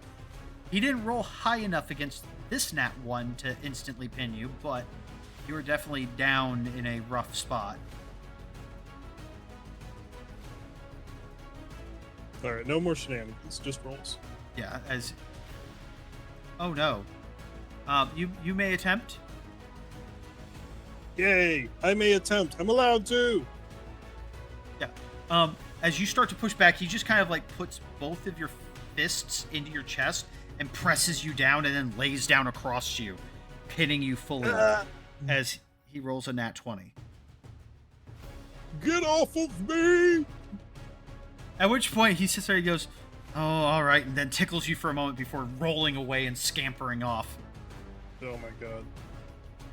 Like it's literally like the two fingers and his thumb into your ribs for a quick squeak, squeak, and then runs. Vernon starts fucking squirming. Cal mostly bolted like hell because he wasn't sure if you were a kicker and he wasn't going to risk it. Yeah, he's a kicker. And the whole way while scampering away, Cal is literally... Vernon crawls out of the pit dramatically. Cal flumps down and goes, all right, I'm done. I don't want to go back in there. No. He looks at you, and he goes, you're a fucking machine. And to which he looks over at Suga, and Suga just kind of goes, no, you both are. You both are. Oh my goodness. He looks at everybody else, he goes, I'm okay with not going in there. Vernon points at Suga and So. His eyes do the same thing, like, I want to watch that. Did you say you do or you don't? You broke up for a moment there, I do. Lucky. Oh, God. I don't want to watch that. I want to see this. If I'm fighting, you can fight. Cell looks at Lucky. I'm assuming that's in character. Yes. Cell looks at Lucky. She's like, have you not seen what... She stops for a moment. She looks at Suga. And then she looks back at the rest of the party. And looks back at Suga like a little, like, sheepish... Well... I mean, if you wish. Do you have another arm to use? That might not be fair. I mean, this is my working arm, not my adventuring arm. How many arms do you have? 7. I envy you. I mean, they all have different purposes. She kind of shrugs a little bit, and then she ends up handing Ebony her blueprint book and pen, and starts unclipping her cloak and putting it with Ebony as she makes her way to the ring. And Ebony just takes the cloak. He's looking. He's looking at the hand for a moment. He goes, "You do bring up a valid point." He walks over to his bag and he opens it up, and you watch him reach up, and there's a bunch of hissing noises and popping noises as he takes off his left arm and proceeds to slide it into the bag, and the bag should not hold that arm. The way he put it in, it shouldn't have fit. And then he pulls out another arm. This one is a lot less intricate.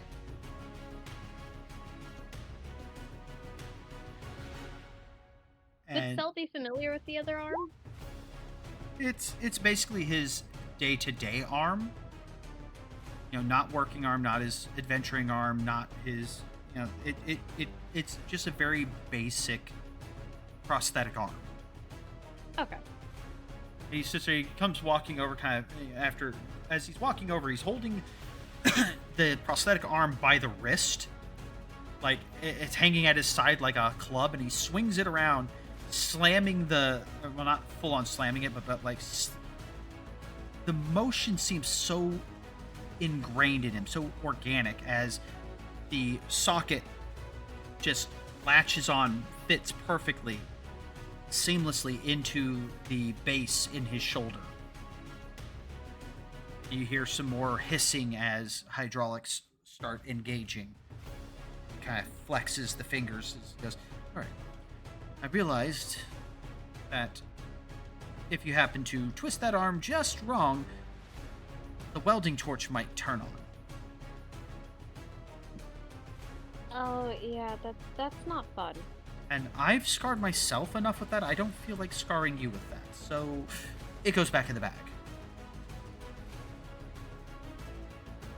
This one, however, has no such attachments. It just has 4 fingers, 1 thumb, and grippy ability. And he seems like very pleased with his craftsmanship. I mean, it's a nice looking arm, it's just not overly intricate. Grippy. She smiles just a little softly, and she's like, "And I promise I won't electrocute." I would appreciate that. You know, I think I remember the last time you accidentally caught me with some static. That arm didn't work right for at least 3 weeks. She grimaces, remembering that as she steps into the ring.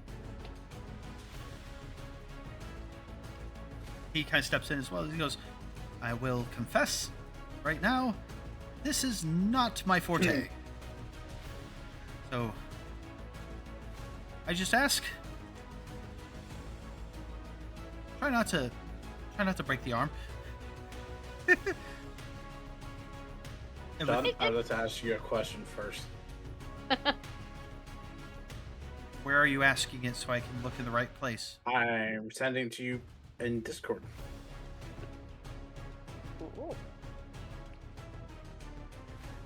Wait.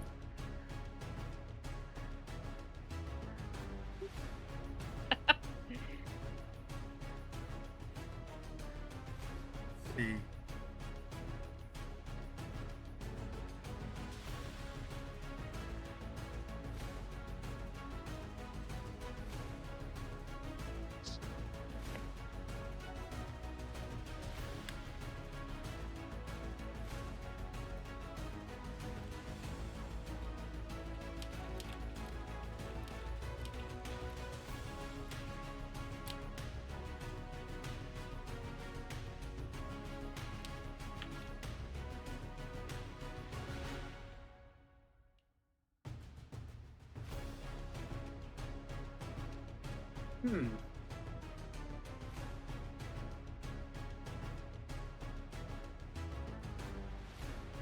Yeah, maybe not that.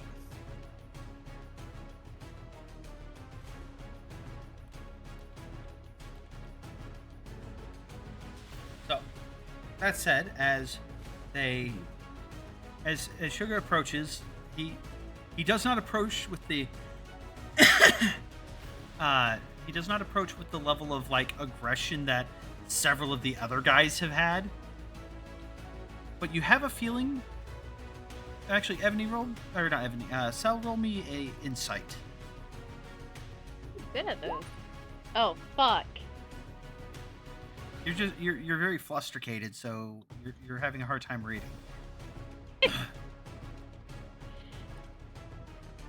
So you're not sure if he would have approached absolutely anyone like that, or if he's, approaching gingerly because it's you. You're not sure.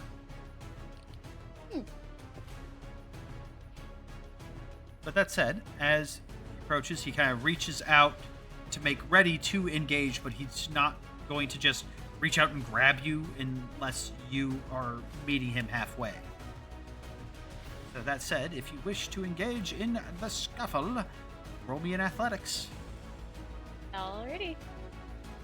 Lightning versus steel. Oh no. So he very quickly shows that he is not well versed at the art of scrappling. As he reaches out, you reach out, you grab on, and you basically kind of like almost ragdoll him into the ground. Oh, no. Like he grabs onto him, you shift your weight, and he's like, "Huh, gravity's being really funny right about now." And suddenly he's on his back. Like you guys see this little woman. How tall is Ebony, or how tall is Cell again? She's 5'5", but she's chunky. Not like chunky, but like she's sturdy. She's thick, and she takes this 5'10" man and yoinks him clean off his goddamn feet, and slams him on the ground.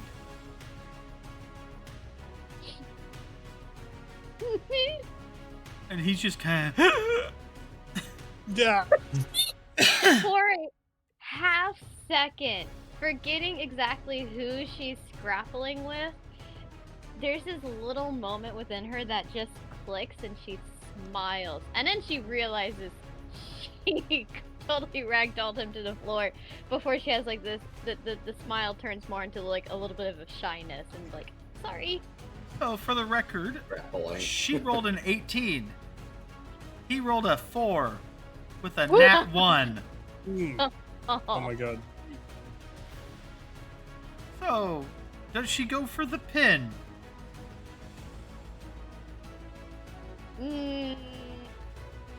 Yeah, no, she would. Okay, so roll for it. Damn, he is having a bad time. He kind of struggles for a moment, but he just can't find purchase. And, like, roll me another insight. You are fully convinced that he is actually trying to fight back. He's not giving you the win. You just thoroughly fucking trounced his ass. Yeah. Because she rolls a 15 for round 2. He rolls a 9. All my good luck went to Cal this time. Yes, and it was glorious. And as he's laying there afterwards, he goes, "This is why I do not leave my shop." That's okay. But He she asked. reaches up. When he is he just reaching up, or is he like trying to like hold on to something? No, he's like, he reaches a hand up to her, like, help me to my feet kind of reach. Oh, okay, yeah, no, she would happily help him up.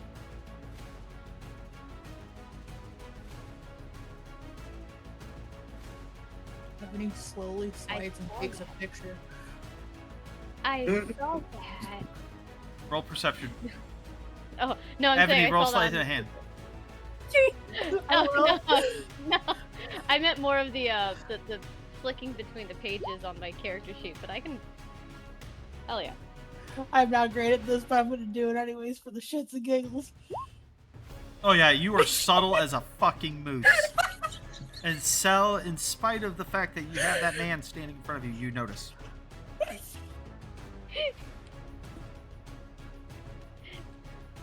Still notices for a second, looks back at Suga, she's helping him up. Eyes longer for another half second before she realizes what's going on and looks back out at everyone outside of the arena. I'll just confess already. Everybody just gives a thumbs up in the air. I would like. Can I roll perception I to would see like- if I see the photo?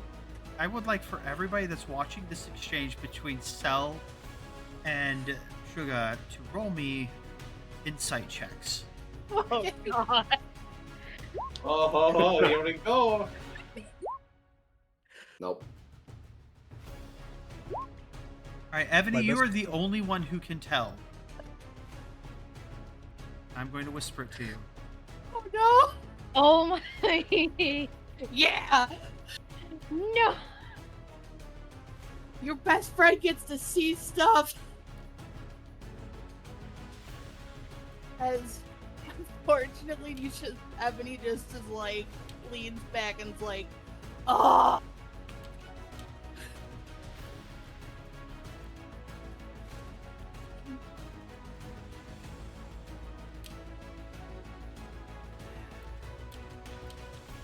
Trying to think of the word I want to use here.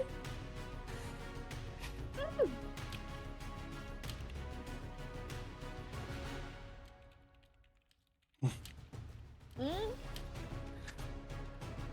But he just is like. And he's just like, this is like getting the good part of a novel and then it getting blue balled. Yeah. Oh my god. And she says this out loud. What?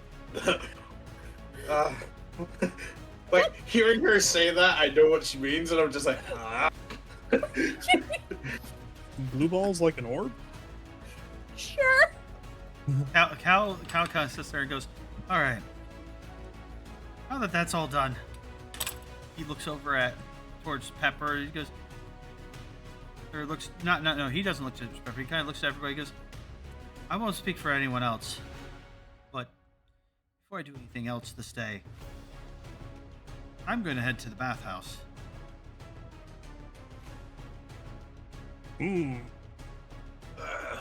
Especially, you know, I'm filthy at this point, like, because it's a dirt arena, so everybody that scrapped is dirty to some degree.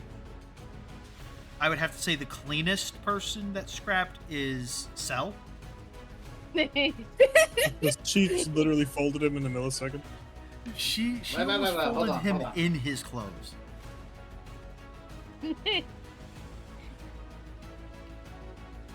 Where's Cell right now relative to everyone? He's probably about 10 from, because everybody, like, it's not like the group is like all together. You guys are kind of arrayed out, but he's probably about halfway I'm between. What? I'm asking about Cell. Oh, Cell. I thought you said Cal. Sorry. Yeah, no, after probably helping Suga and having like a little bit of a look, and then the moment Ebony says something about blue ball, she like sheepishly got out of the arena as quickly as she could. Vernon is beckoning Cell over. Oh god, she follows. And Suga is Yeah. like completely just politely smiling. Not sure what weird dynamic energy's going on here. But he's going to say in a hushed tone. That way anybody would actually have to actively hear it. But everybody above game is going to know what he says. And Anybody that wants to listen and roll perception. he's going to say, you could add Amputee Slayer to your long list of titles. Because I'm nosy. So, Holy so shit. for the record, this poor boy, this poor Suga, he just rolled a nat 1 insight. He's just like, I don't know what's going on here. His head is in the flowers right now. He's still. He's like, he just got pretty girl. He just got rocked. All right. No, it's Yeah. not. It's not a pretty girl. It's I didn't know that my feet were going to be pointing at the ceiling. You're telling me if a pretty girl folded you in your clothes, you wouldn't? Never mind. This guy is dense. Yeah. Yeah. I mean, that's literally why Ebony said what she did. No. So the moment he says that, Cell is like, no, I wouldn't do that, not to him.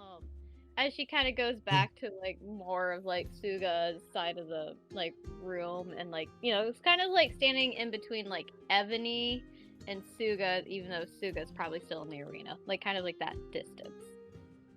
Okay. He wholeheartedly patted you on the back when that happened, or when you came over. Aww. Can I talk to Suga, or is that too much of a problem? We'll be heading Saying that towards out the bathhouse, but Okay, never mind. Well, went to the bathhouse then. I was about to say, you guys are gonna have man time in the man. Oh part. yes. Man time. Oh yes, we are. but I will Vernon's say, gonna go drown in the puddle. as I'm just going to advance things along because we're ready to wrap up. As you guys go get ready for your baths, you guys, there's the men's side, the women's side. After you guys stop off in the changing room where you guys can drop off your clothes, which will be magically cleaned and pressed for you, waiting for you when you come out of the bath. Clad in towels, heading towards your respective baths. And I will say, Pepper, Ebony, and Sal, as you guys are walking down the hall from the women's changing room to where they turn into the women's bathhouses, you see down the hall, coming from the other end, where the men's locker room or changing room is. You see the guys. You see a couple of the guys have already turned the corner into the men's bathhouse, and you see Cal and Suga. Literally just a towel around their waist each. Suga has since ditched the prosthetic arm, and they're deep in conversation, completely oblivious to you guys are standing down the hall from them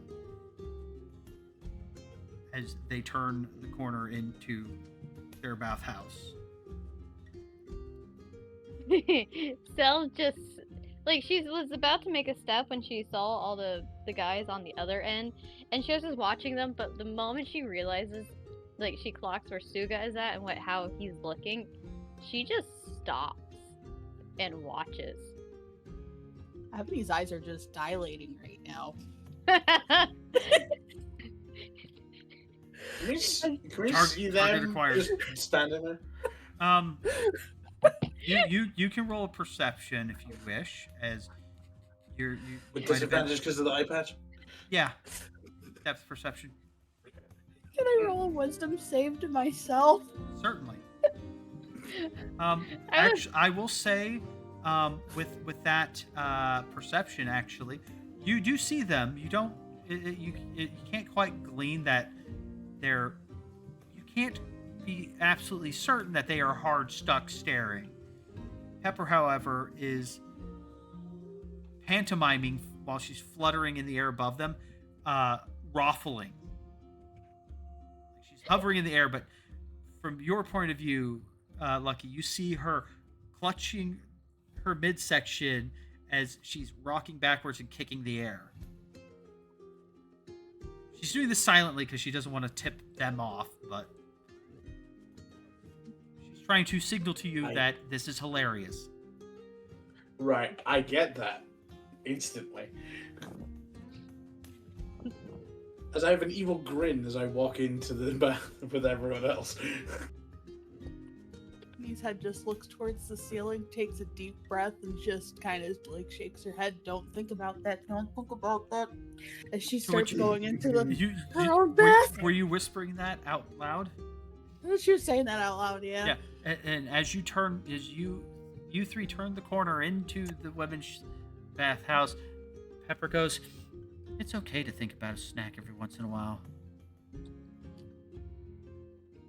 Sel just kind of purses her lips and she's just like, Especially when it's a really tasty snack.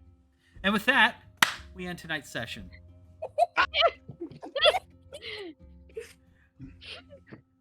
Nation.